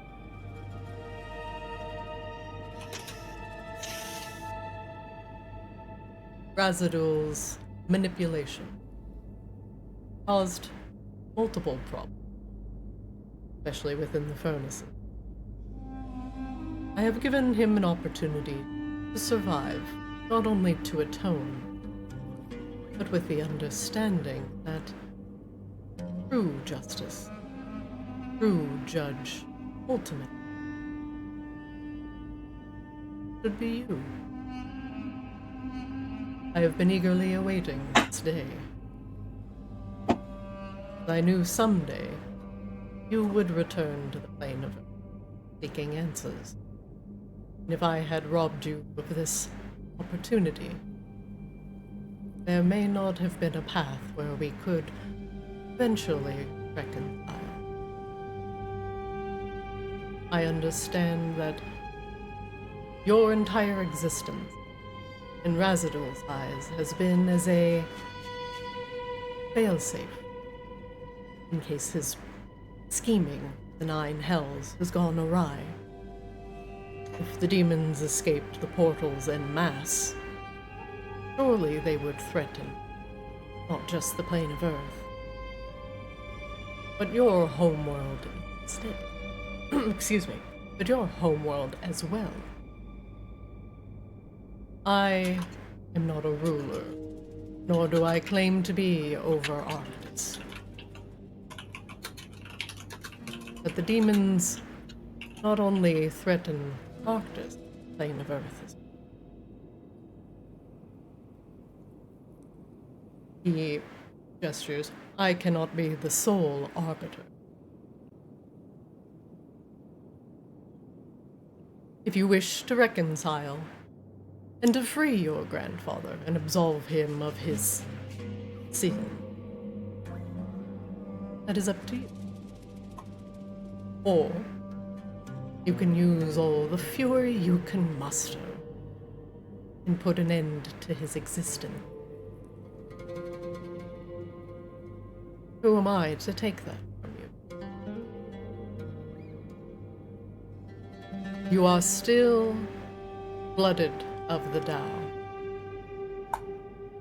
regardless of what Razadul has done.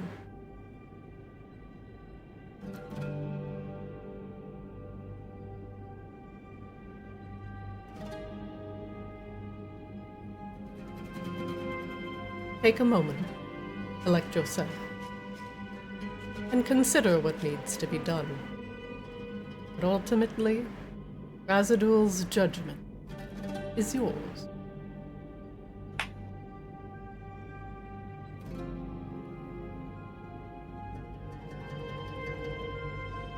When you are ready. When you are ready. Go through the southern hallway. My advisor will meet you there. He will lead you into Razadul's cell. And there you can decide what his ultimate penance will be.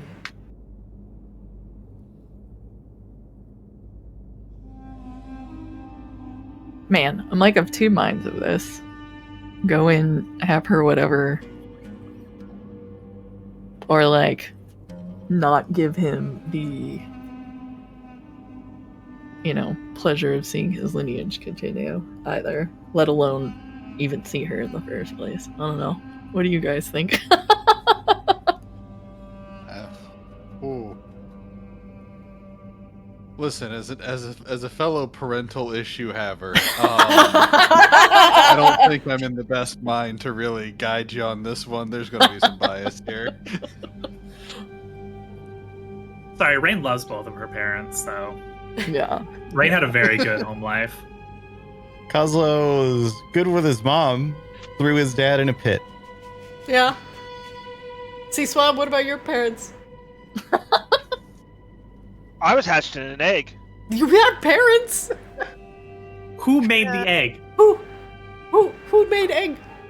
Who? There were so many of us, and we were all like we were like a whole little flock. I don't remember. Too much time. You know what? to see. Never really thought about it. Never really was cared to ask. Was never interested. Didn't really want to know. Okay, give me 1 minute to go grab a jacket, IRL, and I will contemplate my life decisions. Like, this doesn't sound right to me, but I don't know enough about Kenku biology to dispute it. In the meantime, I will. as Grabella ponders option, I would like to formally thank you, liberating furnaces from the demonic incursion that is ultimately caused by Razadul Iron Maid. Razadul has been formally stripped of his title, and with that, his ability to access parts of his Dao lineage, namely his ability to grant the desires of mortals.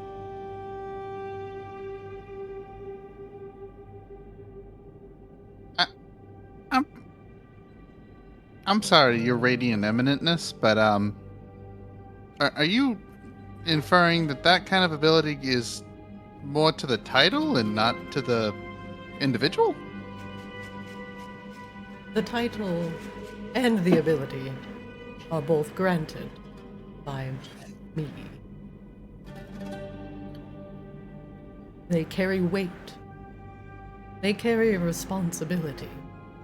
But ultimately, the wishes that are granted to mortals should ultimately benefit the city.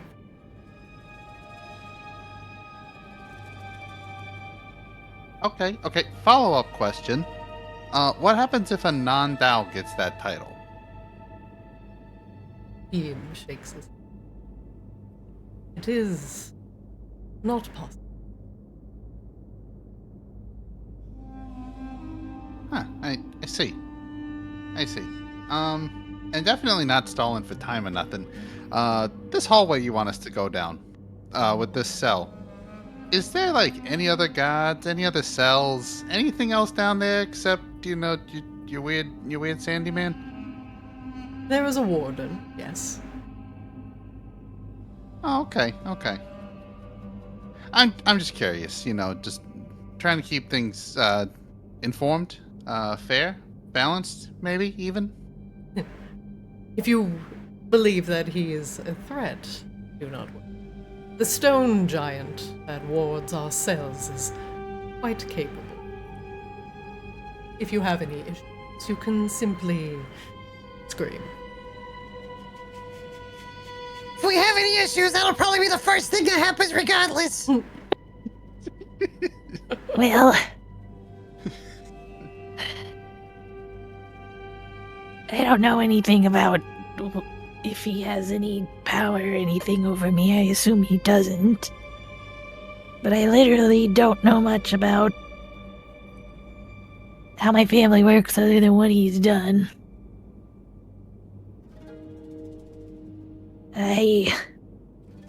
There's part of me that doesn't even want to go grace him with my presence, so to speak.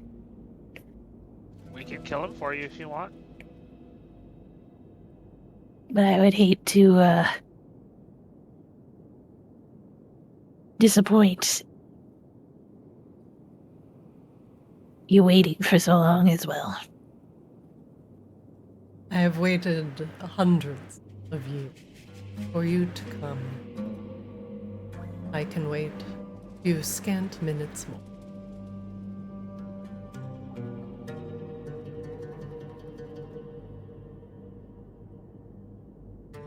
Alright, let's do this. You don't all have to come, but it'd be nice if a couple of you did, just in case. Follow your heart, young one, wherever it may take you.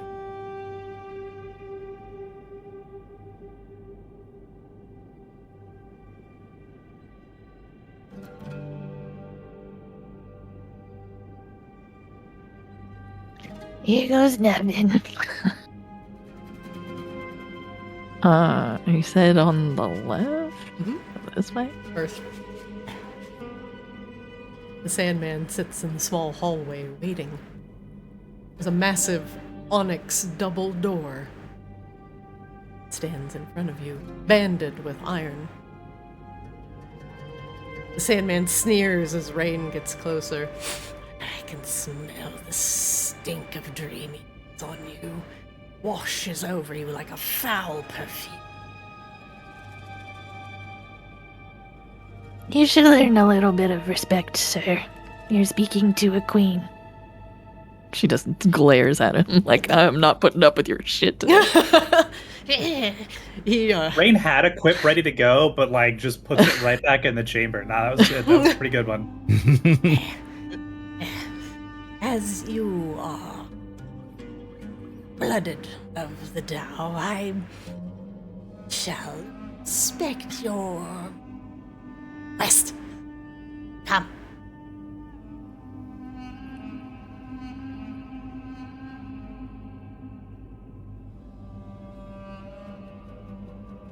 The warden turns as you enter. These mortals, the progeny of Razadul Ironvein. Please don't call me that. Call me Grabella. Yeah. Grabella has come to see the prisoner.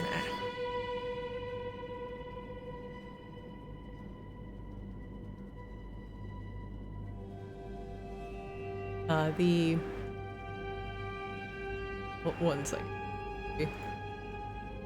Visible bars. One second.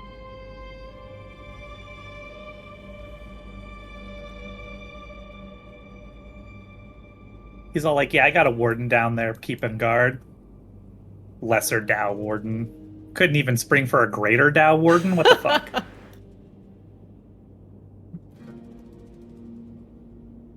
Pulling jangling keys from her hip, the giant opens the door.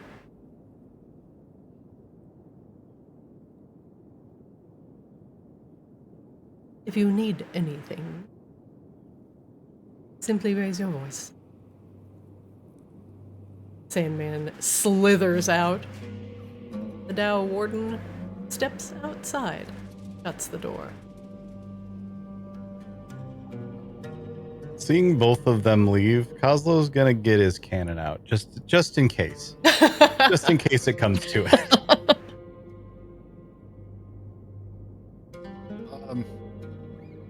Is there any way, with Wang Doodle being there at the doors, that he'd be able to, like, check if they have locked us in? Yeah, make me an investigation check. You got it. No way this could go wrong.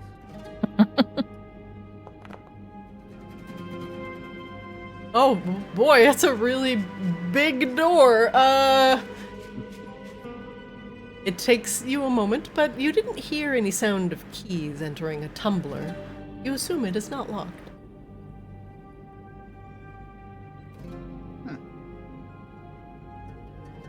Okay.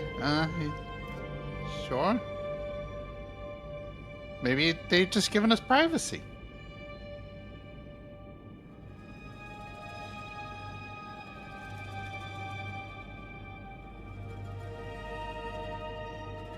Can't quite see him very well with just how the lighting is, just FYI.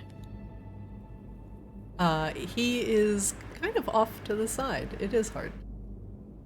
There's a single candle in this dark room, barely illuminating the jail cell.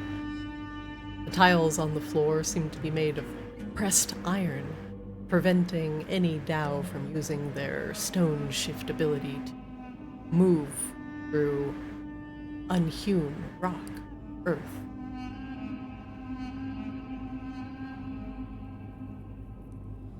The bars are thin, made once again of wrought iron.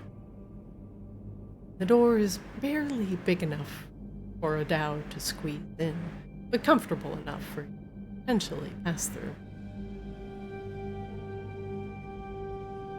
The warden has left the door ajar for you. If you No, wish she's to not going in. if you wish to enter the cell, or you can shut it and still be able to see your grandfather huddled in the shadows.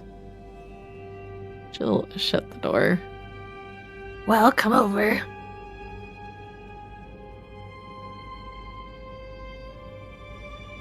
Taking a step into view, he wears tattered robes, perhaps once embroidered in gold, now filthy, caked in sand and dirt, unwashed for many, many, many years.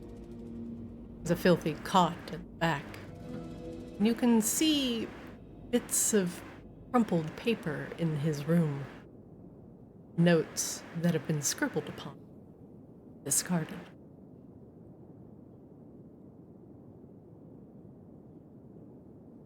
He does look quite like you, Grabella, but his skin is more pronounced, more markedly stone-like, an almost pumice-like texture that looks like it has been worn down in places, eroded. His hair, like carved rock, but it looks like bedhead. And you wonder, just in the back of your mind, how hair made of stone could look so petty.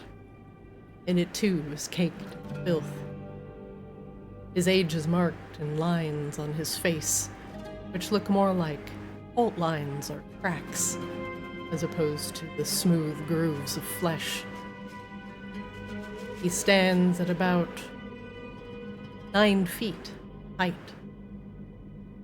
and still shows the strength of the Dao.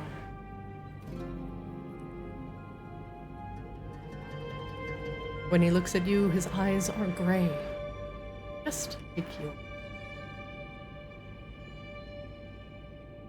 He says nothing.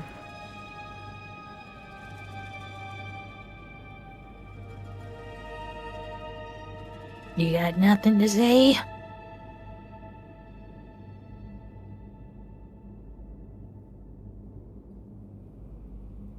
After a moment, he puts his hands on the bars and leans in slightly. Come here, little. Good look at you. This'll be fine. She just stays right where she is.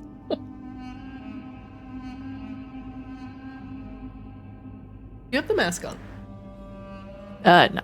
We'll say I took it off when she got called out.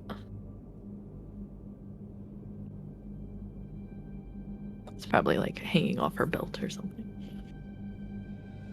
You have your mother's hair.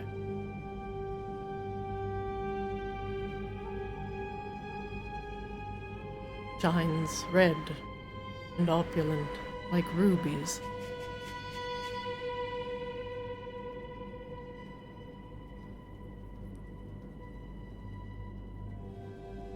Since you are here, Rebella,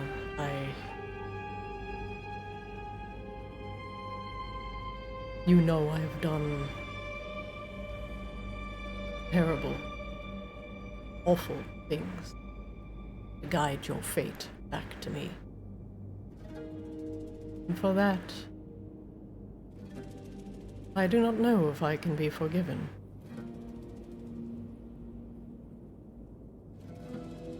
But I want you to know, heart of hearts, that I did not wish to suffer. And if No, my mother did that for me. Just kind of looks at him. he shakes his, I guided and manipulated your mother in order a lifetime of implication.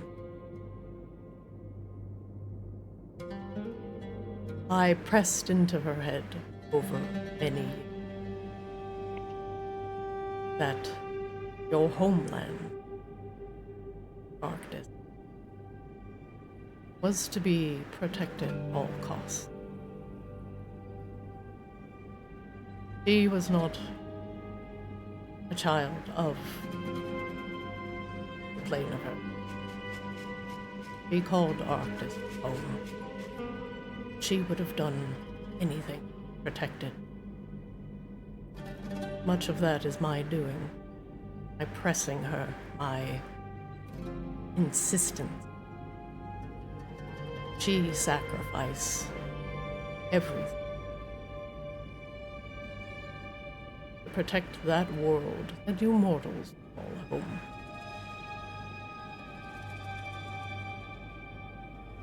And ultimately, when she came to me, make that wish, a recurring favor with the Great Khan, it was of her own decision. But he kind of shrugs.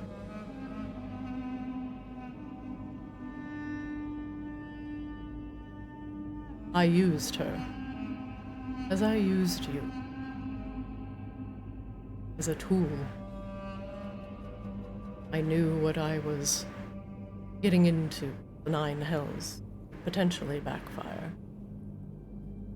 I warned her, told her stories, night after night, the threats of demon, the Nine Hells, threats that, too, would come to your world. And over time, she thought her wish was her own decision. It was nearly mine, pressed into her mind after years of manipulation.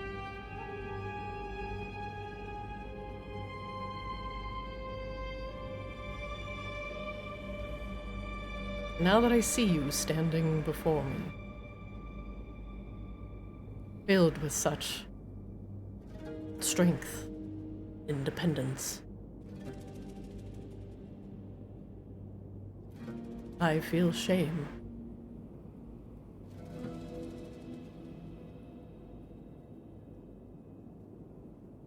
I thought of your mother as little more than a tool for my grand plan, a fail-safe, in case things went south.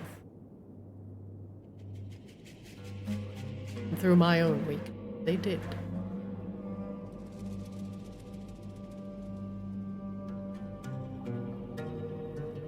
The only grace I can be thankful for, that you do not remember the pain, the lives that you have lived.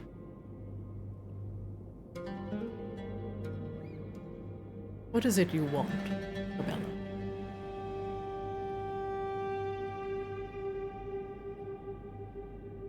Cannot be a part of this anymore.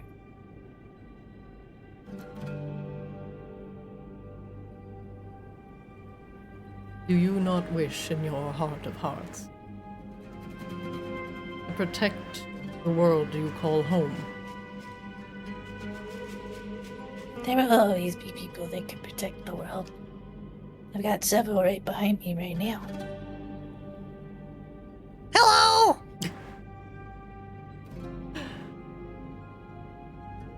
He looks at you and nods, just as your mother did.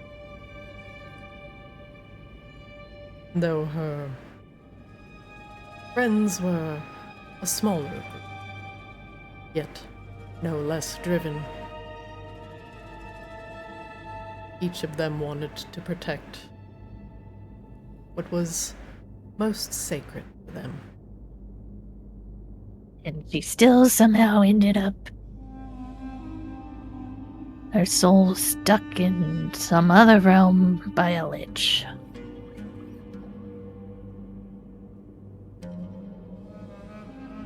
Shakes his head.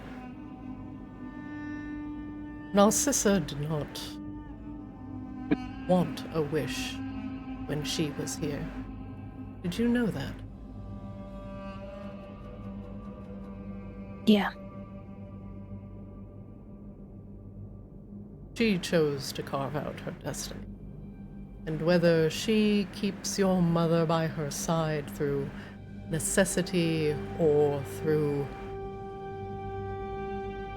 mortal desire, not know.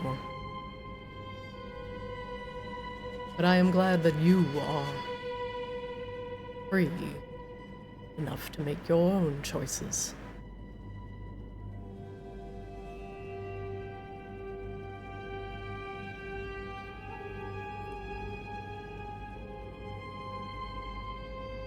Why are you here, Grabella? Not to see an old Dow languishing in a cell. Oh, they want me to kill you. They're hoping I want to kill you. He nods knowingly.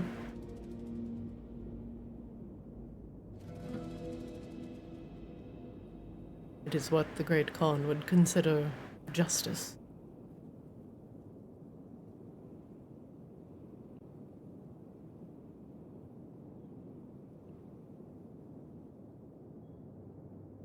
And what do you want?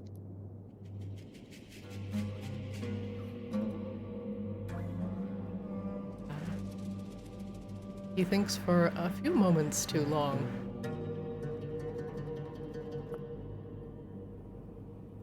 To atone.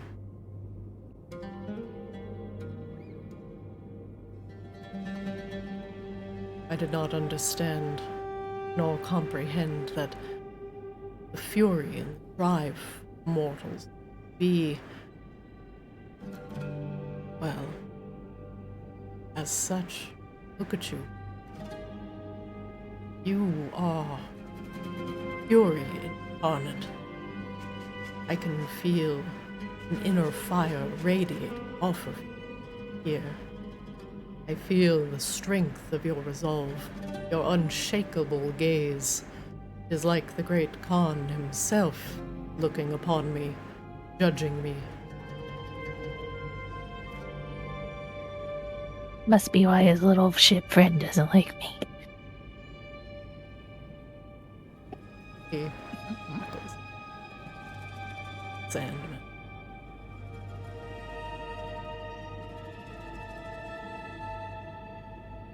For years, I sit in this cell. So the Great Khan has given me an opportunity, potentially atone for what I have done. Though the power to revert your wish lies in his choice alone. My fate is in your hands. But before you kill me, he shuffles off, and you hear the sound of crinkling paper. Comes back.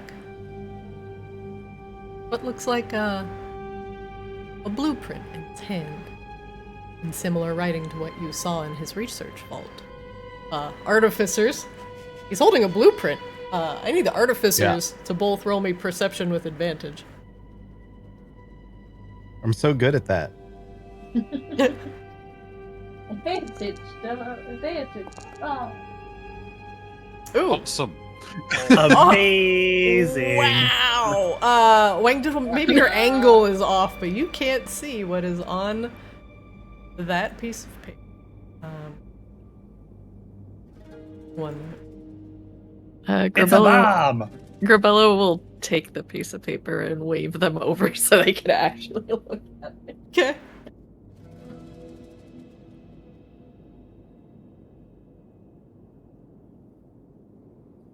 Let's be clear. If Kozlo's looking at the blueprint, it might not be a bomb yet, but it's going to. Yeah, I can make a few adjustments here. It's the blueprint of a horn. It is intricately carved in runes.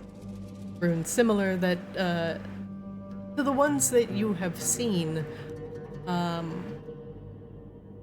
carved into the City of Jewels itself. And what is this? My final creation. I could not alleviate the Tao's need for slaves, which is what I ultimately wished for with my brass designs. Though I did manipulate the mortals of your desert region of Feronia, I only wished for the souls that would have been sent to the Nine Hells to become repurposed, more useful, thou instead, rather than lay in the hands of demons.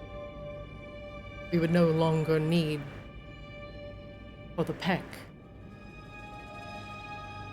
We could merely use those souls in the brass army, mine our ores, and to carve our jewels.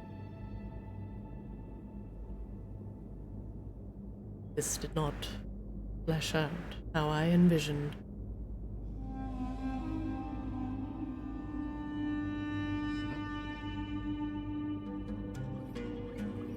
This particular horn is the culmination of what I have learned through my studies of the mortal soul and of resonance.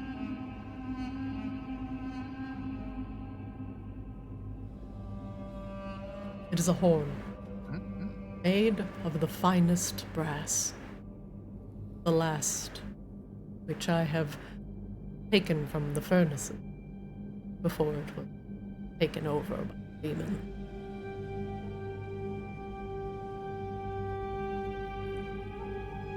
If the Great Khan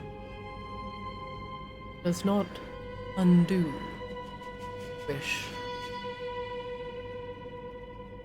then perhaps this could.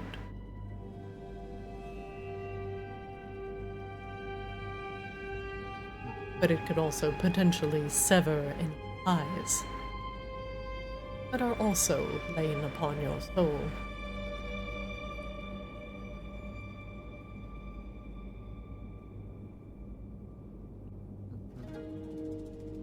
It is my attempt to right my wrongs.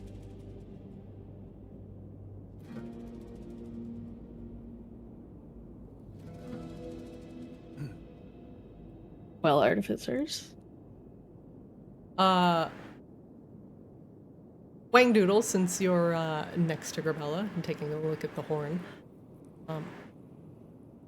The horn looks like it is suffused with magical runes, and its intricacy and craftsmanship, at least in this blueprint, next to none. Something like this would take years to make by hand by a master craftsman.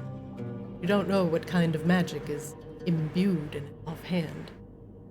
Though when he speaks of resonance, and you've read his notes that have been found in his research vault, Razadul, more than anyone else, has a keen understanding of the individual fingerprint of the soul. If he says this can sever a wish, something attached to a soul that should not be, he would potentially be one of the few you could imagine crafting.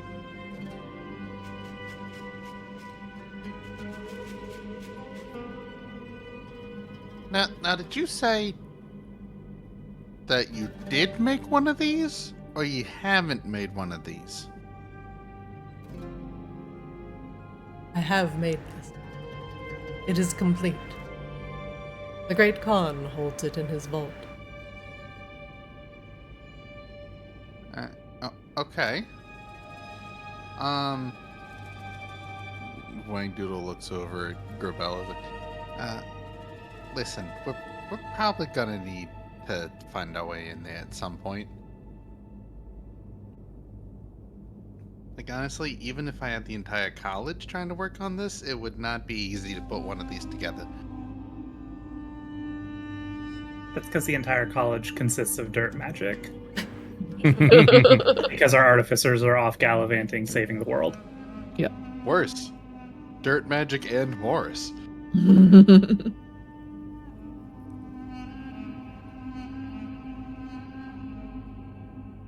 So, aside from it potentially fixing Grabella's wish, it could be freeing slaves? Is that what we're getting from this?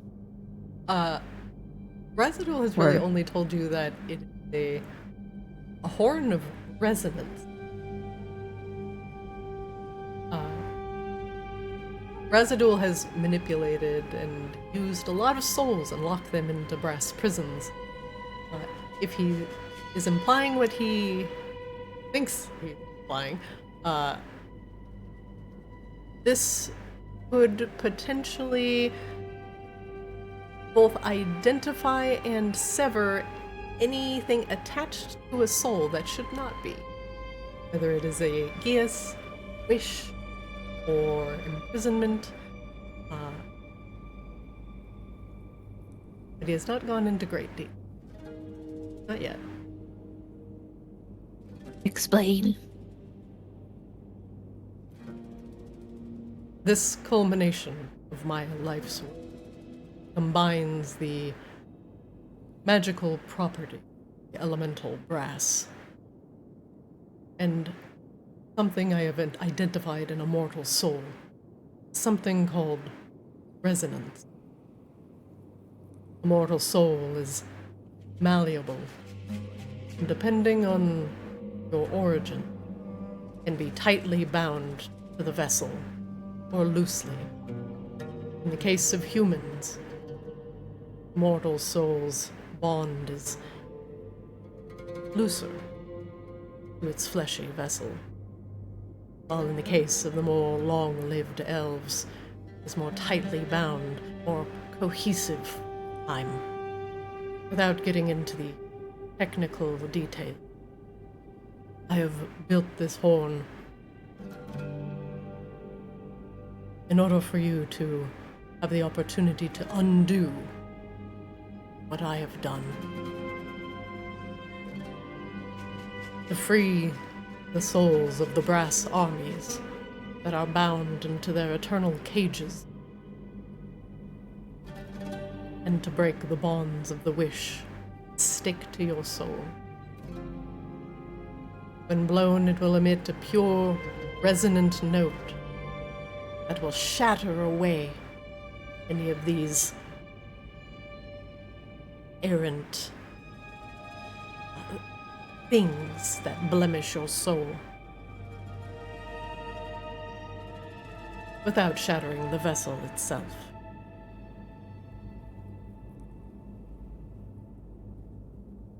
this mean I could finish my lifetime and then the wish would be done, or does it kill me immediately?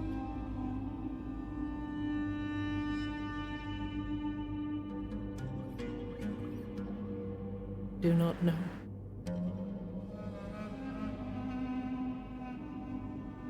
But know this. If the Great Khan offers you a wish, I advise you to not take it.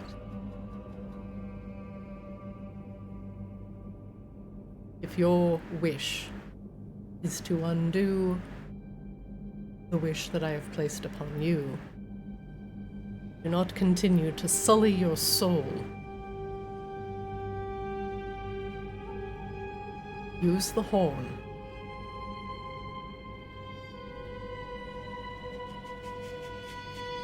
But I cannot promise you it will not immediately end your ties to this earth.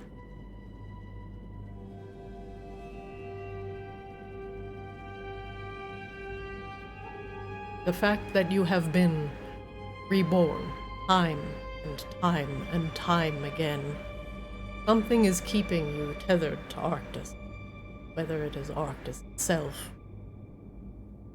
Something that tethers your soul to Arctis. Either way, you will be free.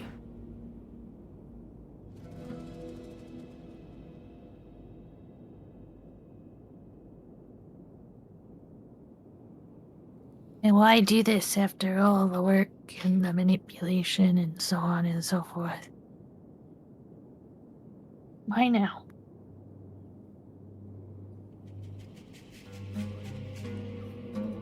I have had many years to sit and think. Ponder the existence. What drives you to live, fight, die. I have seen the gifts that I have given those that call themselves the Poison Regents, and have them turn them against each other, as I predicted.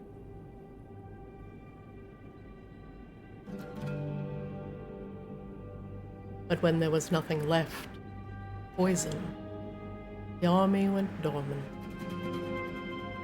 and many now sit under the sands of Feronia.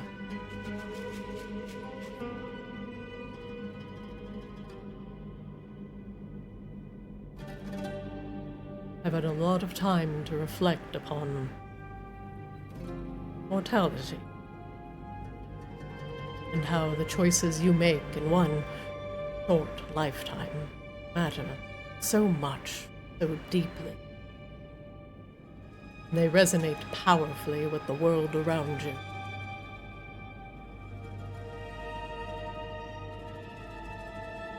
Things are different here, plane of Earth.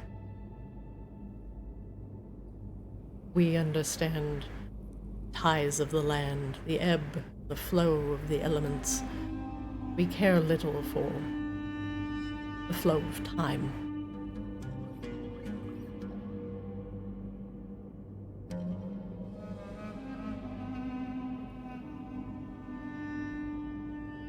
I am not going to sit here and claim that I have unraveled the secrets of mortality. No, but I have gained a new respect for it.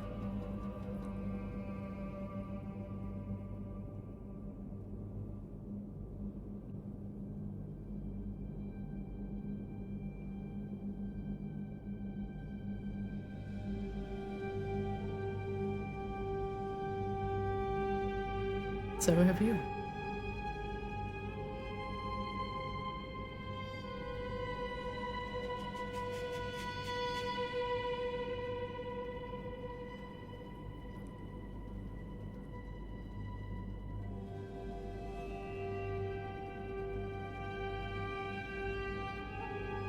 This roll probably will suck, but Okay. It's better than I thought. I'm assuming he sounds sincere. He does. He does seem like he's had a lot of time to reflect. Understood that he has brought life into this world that ultimately he wanted to use his own ends, and now that he has been caught, so to speak, he reflects on why what he has done has been a bad thing.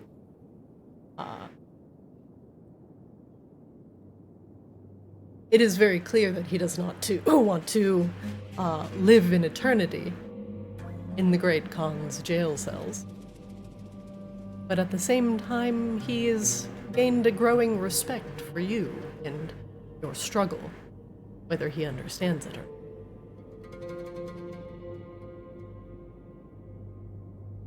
not. He has always been in service to the Great Khan, and himself has been left to scheme, but mortals, their fate is entirely in their own hands. And now seeing you with such power and fury and anger behind your eyes, he has acknowledged that, at the very least.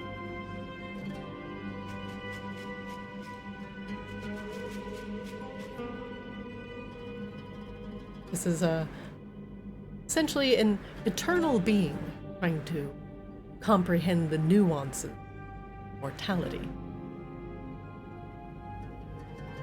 And it seems like in his punishment, he's gained a growing respect for it. And that understanding that just creating mortal progeny to fuel his own desires is selfish, to say the least.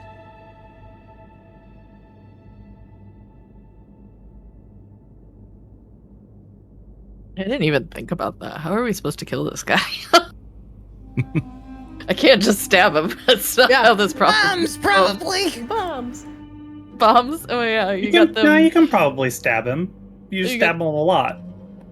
Those ending eternal life bombs on you. They're constant.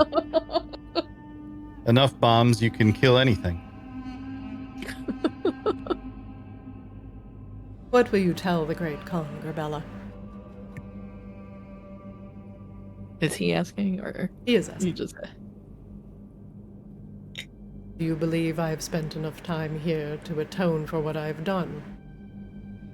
No. And what do you feel is the proper punishment for my action?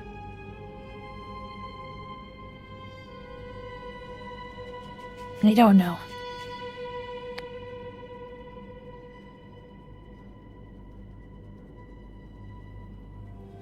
I know the people behind me have stronger opinions about it than I do.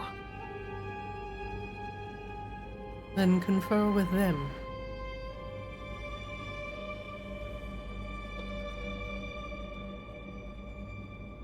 She just keeps staring at him and says, "Well, guys, what do you think?"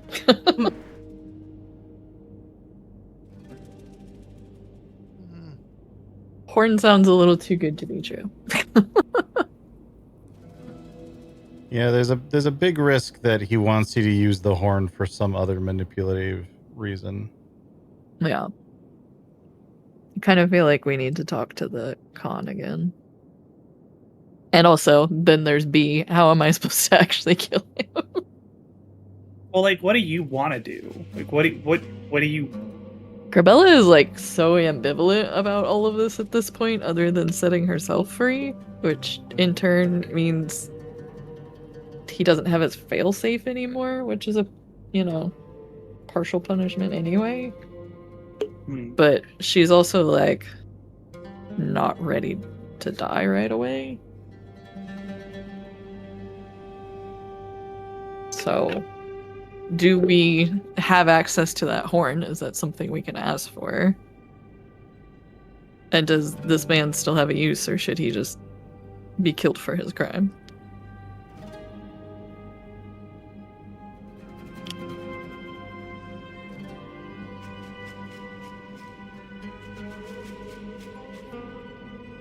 At least for the artificers. Objectively, he's a very good artificer. Probably one of the best the Tao has ever seen.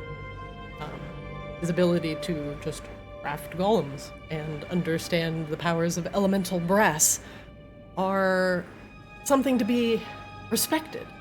But what he has done, toying with mortals, giving the brass army to the poison regents, knowing that they are going to slaughter each other and have many, many souls instead of going to the 9 hells, be more souls for the brass to power his brass army, is pretty inherently evil, even though he ultimately wanted to do it so they could use less Peck slaves, which are, you know, not particularly useful beings. He was just using the mortals from their wars on Arctis as batteries for his own personal plans. And in case everything went tits up, basically manipulated Grabella's mother into creating a wish that Grabella would always return to Arctis whenever Arctis was threatened. And that's very, very loose. But that was definitely Razadul's ultimate purpose. If his dealings with the 9 hells went awry, the 9 hells isn't going to go after Dao. They don't have true souls, they have essences. And the first thing the 9 hells would do would be to wage war on the mortal realms, namely Arctis. So altruistically, he was hoping that Grabella's existence would cover up any sort of demonic incursion in Arctis that could potentially be traced back to him. He did not anticipate things ending up.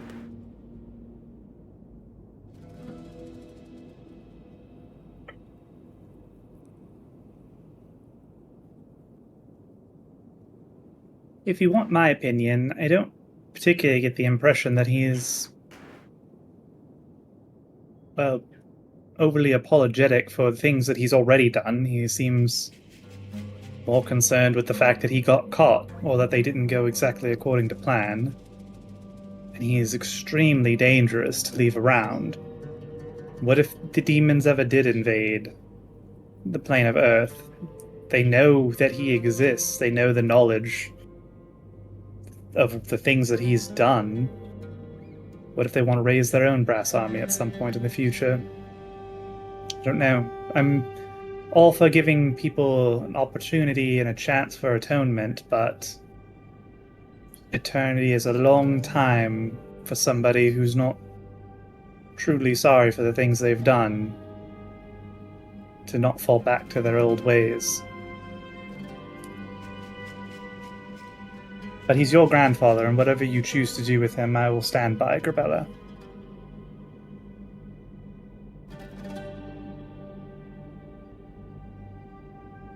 I don't know if this is the right time to bring it up, but just saying that if I ever do an experiment and it doesn't go the way that I expect it to, or, you know, it goes wrong, like, I may feel bad about the outcome, but I'm never gonna, like, regret the experiment I did. I wouldn't have the knowledge otherwise.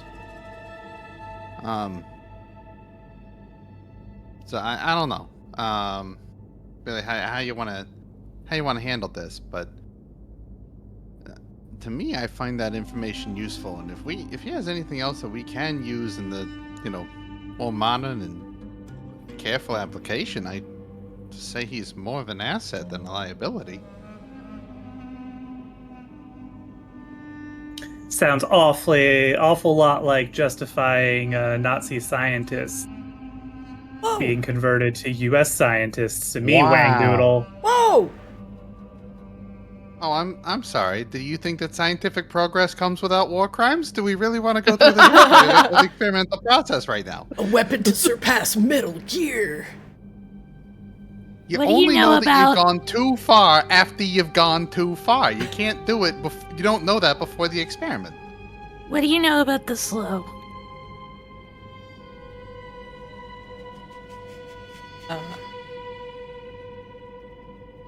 For the first time, Grabella, you actually see what you could describe as fear cross his face.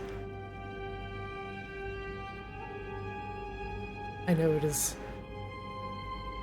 plague upon the magic of the earth. And for me personally, it is one thing that I most fear. Something that can unravel the very essence of magic. Destroy the planes, ties that bind them. And with my understanding of resonance, if the slow is left to fester, kill all magic that has ever existed on Arctis, rendering it mundane, a dead world, floating in the infinite darkness of space.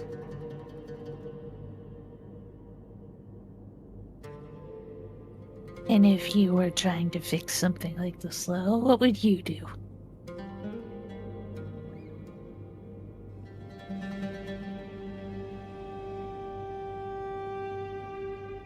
From my understanding, slow like a poison the earth. Something that can never truly be filtered out, only contained. Perhaps sent away, sent elsewhere. Gestures grandly.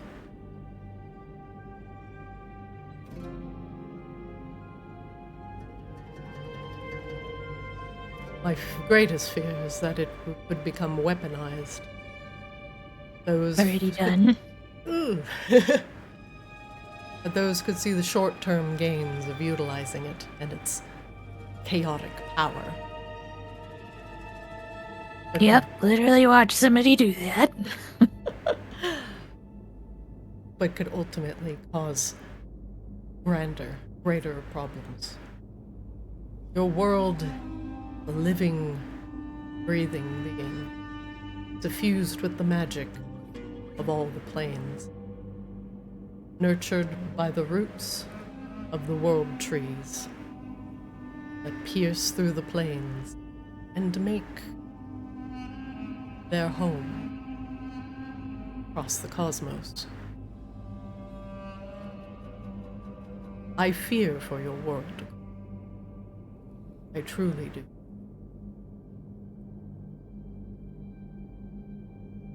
If you would have asked me 200 years ago, I would have said, contain the slow within a massive chalice or crucible of brass and send it hurtling into the cosmos. At least it would not be on your world, not be your problem anymore. But if you ask one that has reflected and fear, would take a less selfish approach. I would attempt as a learned being to dissect it, to understand its composition, see if there were a way to reverse it without crippling your world in the process.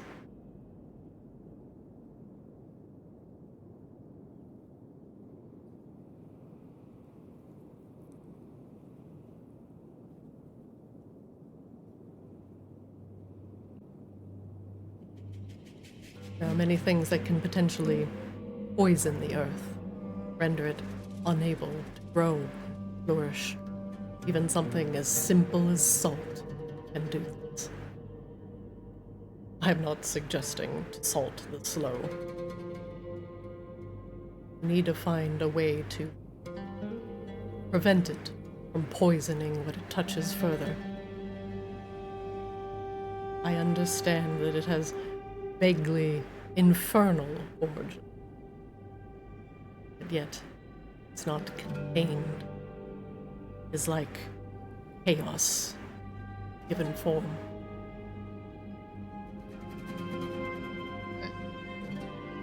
actually, it's kind of more like self-replicating entropy, but I mean, not wrong, technically. He nods kind of respectfully at you. Yes. Yes, that is a much better way.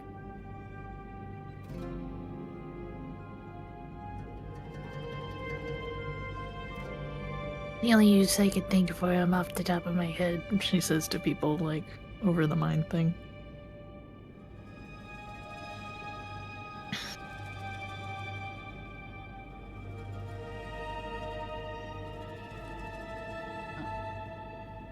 She says over the mind thing. ... Yeah, that's all I got. Okay.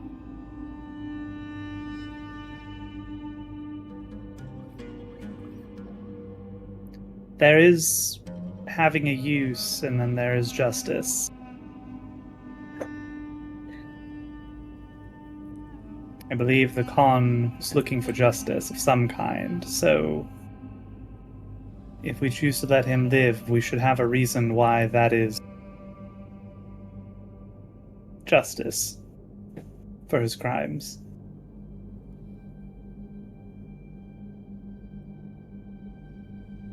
Just gonna toss this out there. He said that he was waiting for Grabella to show up here, right? What if we set this up like he's gonna be in servitude to her, right? Where the justice can be meted out at her discretion at any time. Still takes the responsibility off of him. Gets this guy gets him out of the area, which seems to be a problem. And then still leaves us with our opportunities. He'd be significantly weakened not being on this plane, right, Serena? Mm-hmm. OC. Yeah, he would be. Yeah, the Dao are much more powerful on their thing. Are we suggesting Grabella take a slave? No, Not we're a- suggesting we add one more to her horde.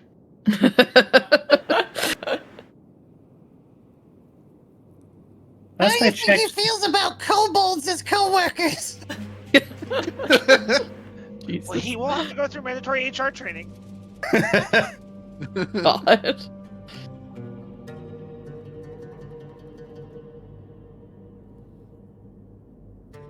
I mean, I was gonna say prisoner, not slave, but I mean, however you want to frame it.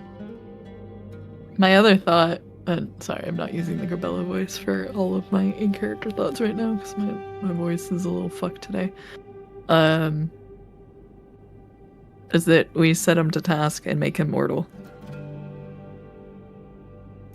I like having him made mortal. Yeah.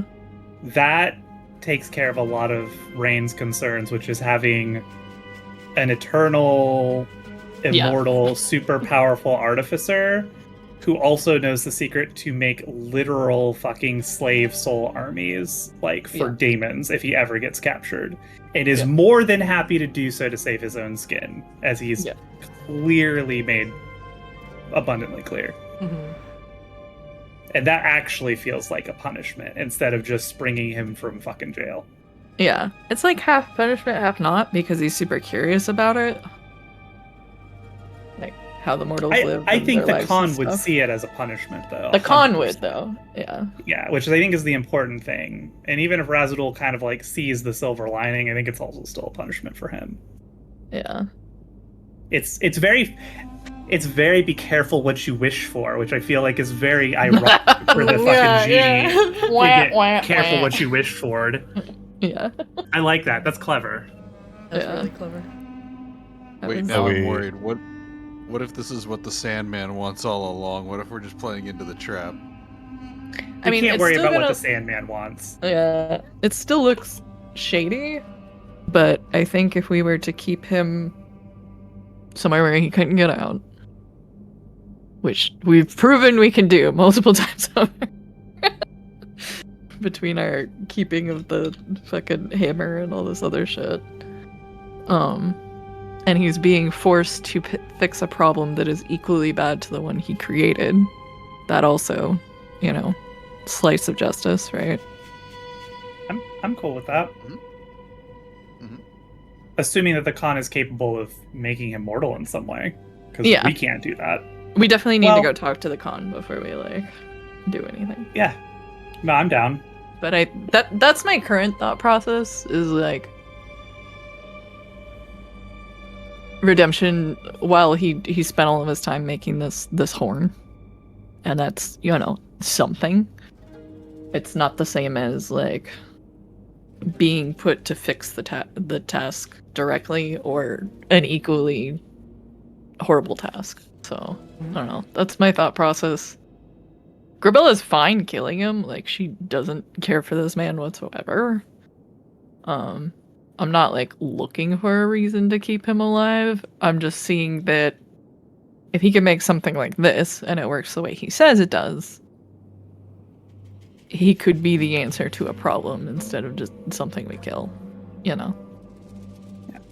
To be clear, I also wasn't super advocating for killing him either. That also didn't feel like a great win. It's just what else are you gonna do? But I like the mortal. Make him mortal. Yeah. All in agreement for that? After all. I think that's I'm fine. gonna go talk to the Khan and we'll be right back. I have some idea. She He nods quietly. We could, as part of making him mortal, literally put the same curse that Grabella has on him instead and make him always turn up to save Arctis. But That I don't know would that he would be- actually do that. That's That would sort of be- just what he already could. We could just curse him to always have to save Arctis because he's Yeah. already immortal, right? Sure. Yeah, but I don't think Grabella would do that to even somebody she hates. I'm gonna leave the cannon. I'm gonna leave We the don't need cannon. to bring the cannon in. Leave Just leave the slight cannon little and see Swab. We have some thoughts and questions and don't want to go straight to killing him. He leans his cheek in his hand and at you. Please, I'm all ears. So tell me about this horn that he made. Does it do or could do what it says it does? He nods. Pure elemental brass has significant power. And namely, he has crafted this horn as a way to right his wrongs, so he thinks. And what do you think about that?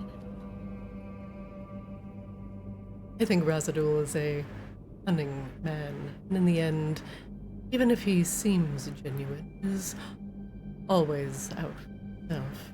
But it is a common trait now. The most powerful of us tend to rise in the ranks and receive all of the glory and the, praise.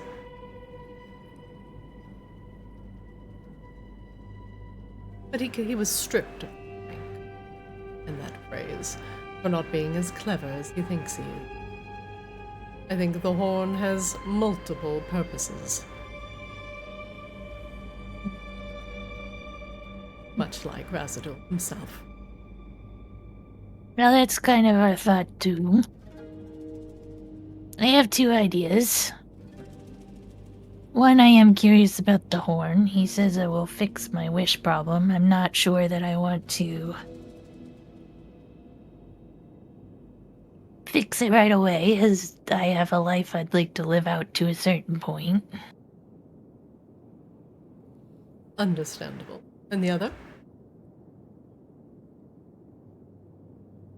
We're thinking about making him fix our problem that we were just talking about, the slow. He certainly has the mind and the potential understanding to do so.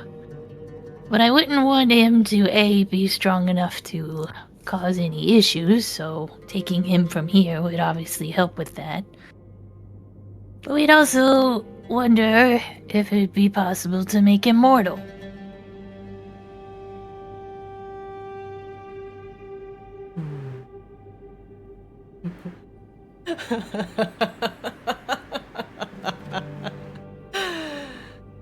Well, now that is quite the idea. I don't know that he'd hate it as much as dying. I don't think he wants to die, and I'm not eager to keep him alive, for the record. I find If he's... most are more useful when they are alive than. And we have contained many things that are powerful before, so keeping him somewhere where he can't get into trouble isn't a problem.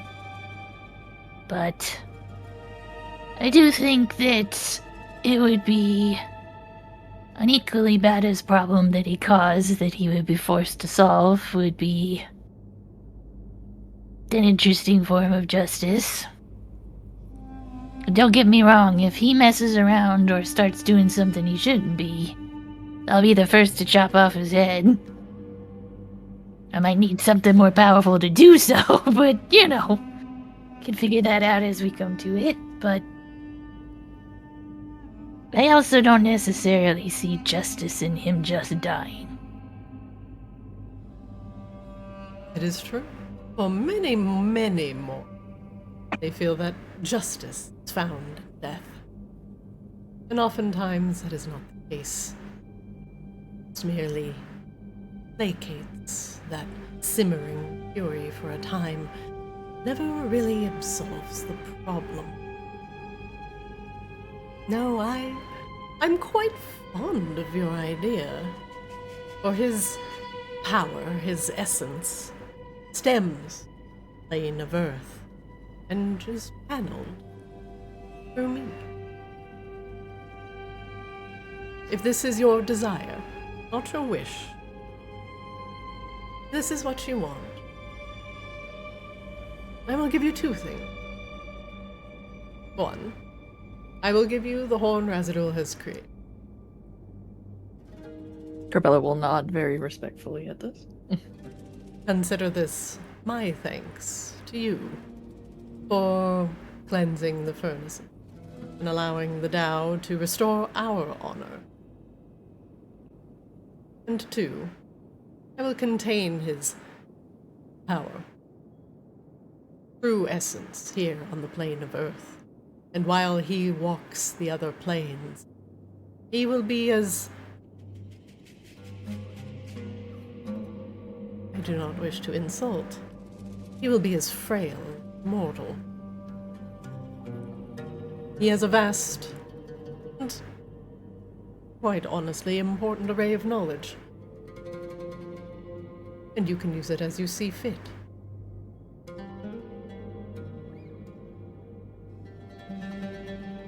And if, at any point, you feel that he has atoned for his many, many misgivings, you can merely return him to the plane of Earth. I'd want to make sure you were okay with it or had purpose for him. I don't know that, I don't know that he deserves freedom. Oh, I find this quite fitting. Now he gets a bit of a taste of his own medicine.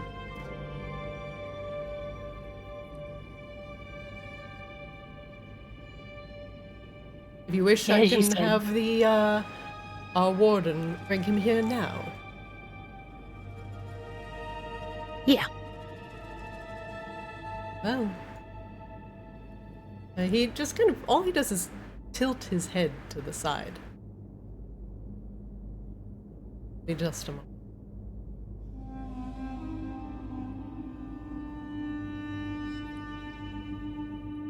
And Great Khan, before we are interrupted by a prisoner who I'd rather not know all the details of what we previously discussed, can we count on your support in the city of Brass when the time comes? What does that entail? Well, I believe it entails the Tao returning to the city of Brass and claiming a seat at the table. You will probably know more than I.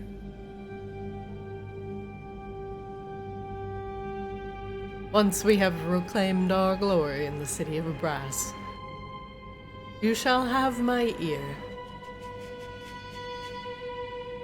He nods.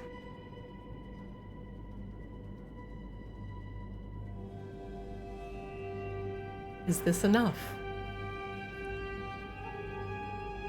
Rain glances across at everybody. Is that enough? I think that's enough. I think that's really all we needed to secure? Question mark? It is. Like, they just have to show up and, be aligned on, like, reopening the place, right? Mm-hmm. They all got a switch they all have to flip. Yeah, we don't need them to like operate it. We'd actually probably kind of prefer that they don't. Well, I think they probably will want to have some place there, right? They do need Right. to have, because they have holdings there, and ultimately the magic of the city of Brass doesn't function unless all of the genies. Okay. Yeah, the only other thing was like figuring out something for the pecs, but I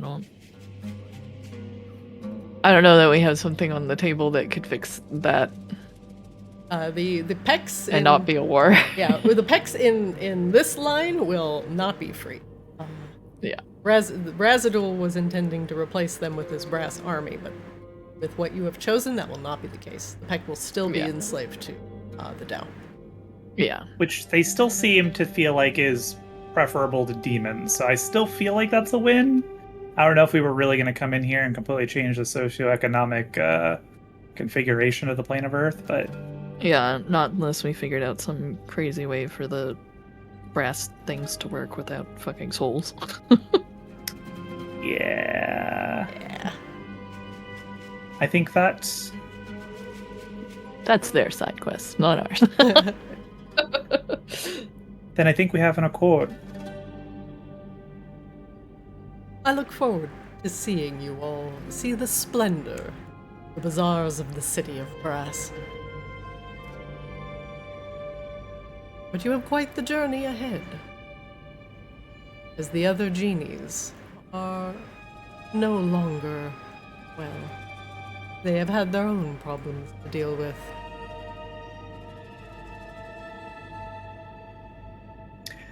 Now, question real quick, Christina. Mhm. We technically already have the Ifrites on board through Azrael because they can kind of command the Ifrites as being the ruler of the plane of Earth. Is that right? Or a ruler of the plane of Earth? Or do we also have that on the docket? That is more of just a conversation that you need to have, but not necessarily like an action thing. It's more like Okay. hey, Kozlo and Swab, you probably need to talk to Azrael and say, hey, we need to get the Afridi on board.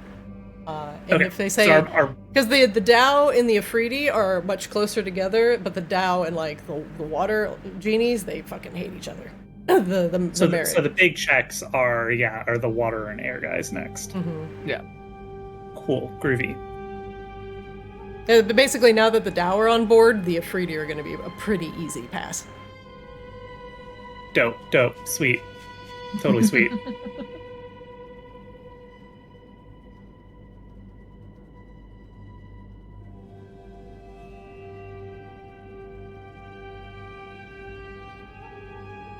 Grabella, Cool.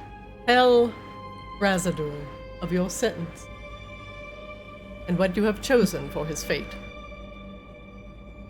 Were you gonna say something real quick, Kaza? Nah, I was just agreeing. We've decided that death seems like too easy of an out for what you've done. And while you have made something to solve the problem here, that is been taken care of in some... Well, we did take care of it. We'd like to set you to a task. The slow. So you're gonna be coming with us. And aside from all that, You're going to be made mortal to do so.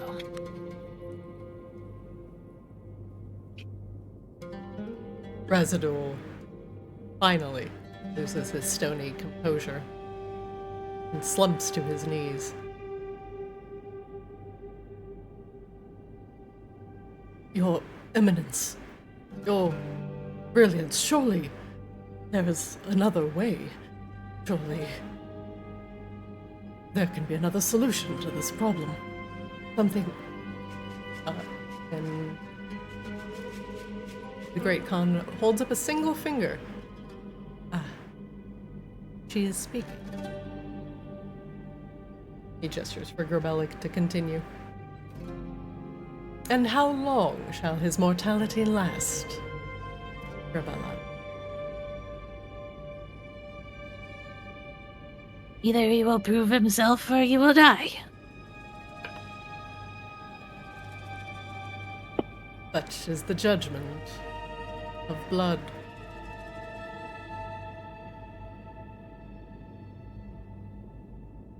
As Razadul kneels before the Great Khan, places a single onyx hand on his head. Please, wait! There has to be another way, please! He begs and pleads, but the Great Khan listens. And all of you watch as magical earthen tendrils, colors of all the gems of the rainbow, fade, leak from Razadul's skin, eyes, ears, and mouth. The shimmering rainbow of light coalesces around the Great Khan's hand, flows into his body. The Great Khan stands, moves, taking this pulsing light from Razadul, who no longer has any of it, moves to the crucible, and places his hand, thrusts it deep inside this blood and lava concoction. The light is submerged with a hiss, and the Great Khan's hand comes out of the bloody lava, scathed. The crucible begins to boil rapidly, and then settles.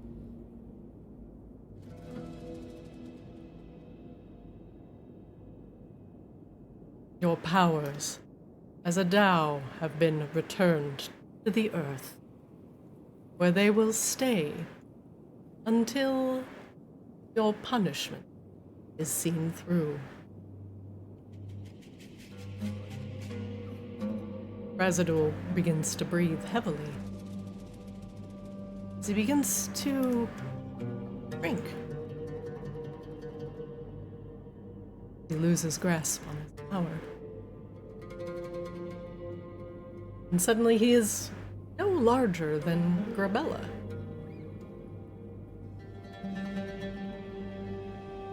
He falls unconscious. Now, newly formed tears streaming down his pockmarked face.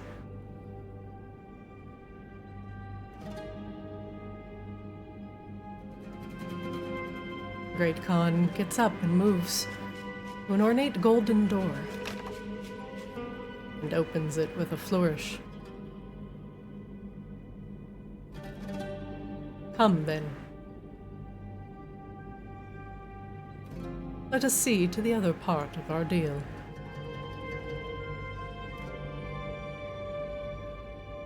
Did we just watch a dude get his bending taken away? Yeah, he fully got Avatar in The Last Airbender. Oh my goodness. Such splendor you have never seen. You cannot even see the floor. This is my vacation vault. Smiles. Fucking Scrooge McDuck over here. I hope my hoard's this big someday.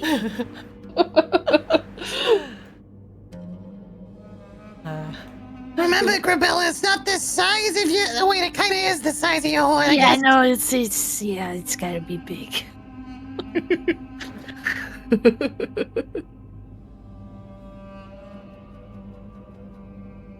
From a single pedestal, he lifts a grand golden horn.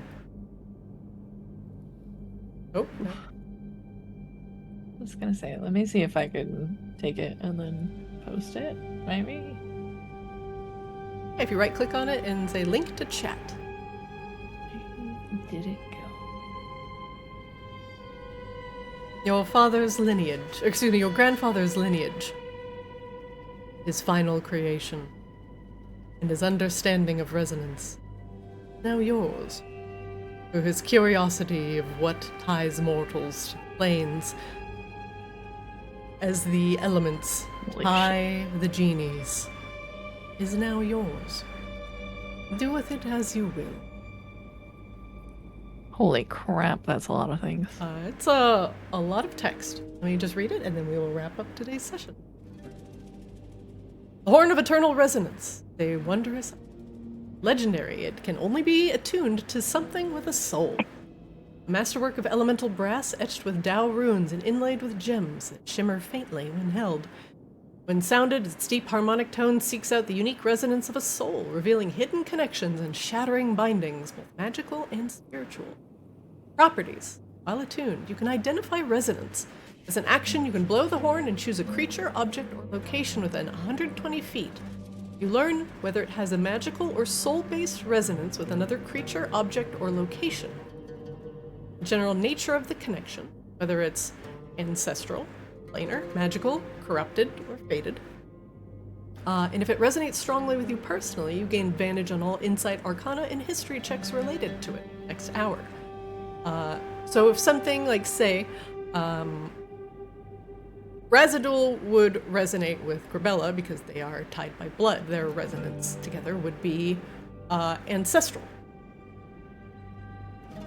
Grabella's an ancestor. Or Razadul's an ancestor of Grabella.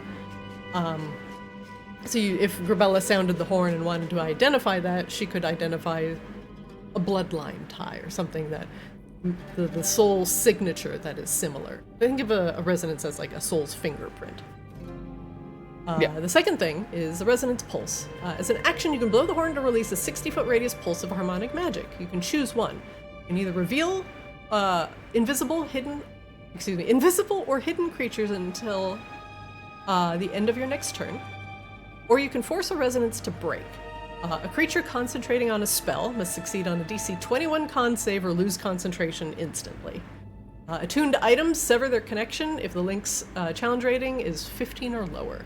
If you blow this on Wangdoodle, all of his connections to resonance will just, like his connections to his attuned items will just instantly break. God, that is godly. So it is very brutal, potentially using it against us. Resonance shatters once a week. This ability is stored deep within the horn's elemental brass and can only be recharged under the Aurora Borealis of Arctis. An action, you blow the horn while targeting a singular identified untethered resonance. The horn emits a pure destructive note that requires simultaneous triggering with another elemental source. A living target must succeed on a DC 20 charisma saving throw or have its resonance either destroyed or the resonant bond broken. It's the caster's choice. If the resonance was corrupted, this may cleanse the target instead. So this can be used in a few different ways. One, you can identify untethered resonances, essentially identifying their fingerprint. This could be used to blow apart Lucaris and the red Abishai that are currently trapped in the crystal. That's one potential option. Another option is you can sever the links between Narcissa and the soul she holds. That is another way they can. That is the thought I have been having throughout the session as well. The last thing it could do is it can potentially sever like wishes, geases, or other things that compel you to do something that you were that has been like placed upon you by an outside source, such as the wish that has been placed upon you by your mother. Yeah. So if you wanted to, you could just blow the horn and break your own. You could break your own wish. At who knows what cost. At who knows what cost. This may kill you. It may not. But ultimately, this horn identifies and potentially destroys resonances with a pure destructive. And can only Razadul, since he doesn't technically have a soul, he's mortal but essentially soulless. He just subsists off the tiny bit of essence from the plane of Earth. He would not be able to use it. Yeah. Alright, let's get out of here before I lose all my senses.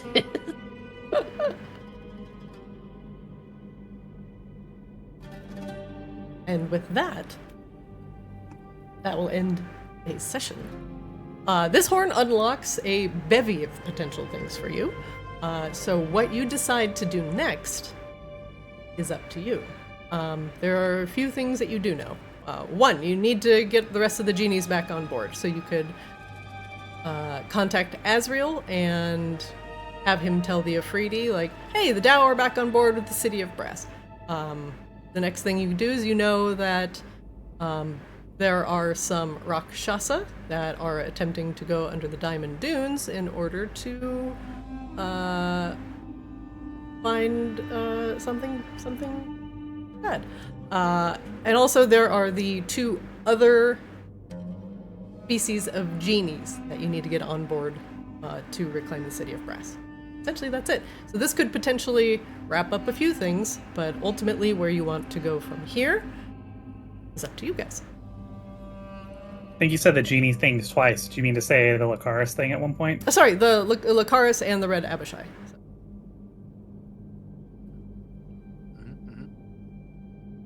Sweet. For now, that's it. You have decided to make Razadul Ironvein mortal, and the Great Khan has stripped his abilities as a Tao and has given him to you to work out his penance. The Horn of Eternal Resonance is now yours, and you can free any ties that have been made against a soul's will. Note, this can also be used for potentially bad things, as creatures like Lena Umbralis are technically untethered souls, and you just send them back to the Nether. So just be careful what you do with it. Don't just go walk into Maginox blowing the horn. Got it. Exactly. Don't toot that horn without, checking your targets. Yeah. Exactly. Excellent. All right. This will wrap up the Plane of Earth arc. If there is anything else that you want to do in the Plane of Earth, let me know. But before next session, I would like to get kind of a heads up on where you guys wish to go next. So let me know in chat. And I do believe next week might be out. So let's play it by ear. I'll double check my schedule and we'll go from there. That sound good? Sounds good. Sounds good. All right. Thank you all for joining. Wang Doodle, thanks for hanging in there. We saw Swab at the tail end of that, but be good. Otherwise, thank you guys for playing. Also, now that we are done with Plane of Earth arc, you all gain a level. Yippee! Yay. So be prepared to level up at the start of the next session. And we'll go into the final stages of bringing back the City of Brass to its former glory. What level does that put us at? It'll be 17. Okay. Yay. Yay! All right, everybody. Oh, no. Does that finally give me access to 5th level? Might. And Rain, I think, gets 8th level spells. No, that's 9th level. Oh, 9th Rain level already spells. has 8th level That's right. spells. Yeah. That's right. We gods now. We gods. Wait, what? Solving interplanar problems. A very fitting end for Interdimensional. Razadul, honestly. I think that was a good choice. Yeah, Here. I think killing him would have been just too boring and not like. Corbella didn't feel like rage towards them. She just feels like disappointment. I feel like so. Wait, Grabella's not mad. She's just disappointed. Yeah. That feels weirdly on brand for Grabella, even though she's a rage monster. Yeah. Her Like, rage is actually just disappointment. Raging doesn't solve any of the problems where she can use him to solve a problem, so, you know. It works out. Yeah. Hopefully. I'll get him some fancy chains, it's fine. All right, everybody, you are free. Thank you for joining me, and I will see you next time. Thank you for the excellent session. Big smooch. y'all. Everyone. Bye. Bye, everybody. Bye. Good night. All right. Well, that is it for Arctis today. We've had 4 back-to-back hyper combat sessions. So it was nice to get some RP in and figure out just what Grabella wants to do with her grandfather, who has manipulated and schemed his way into a much bigger problem.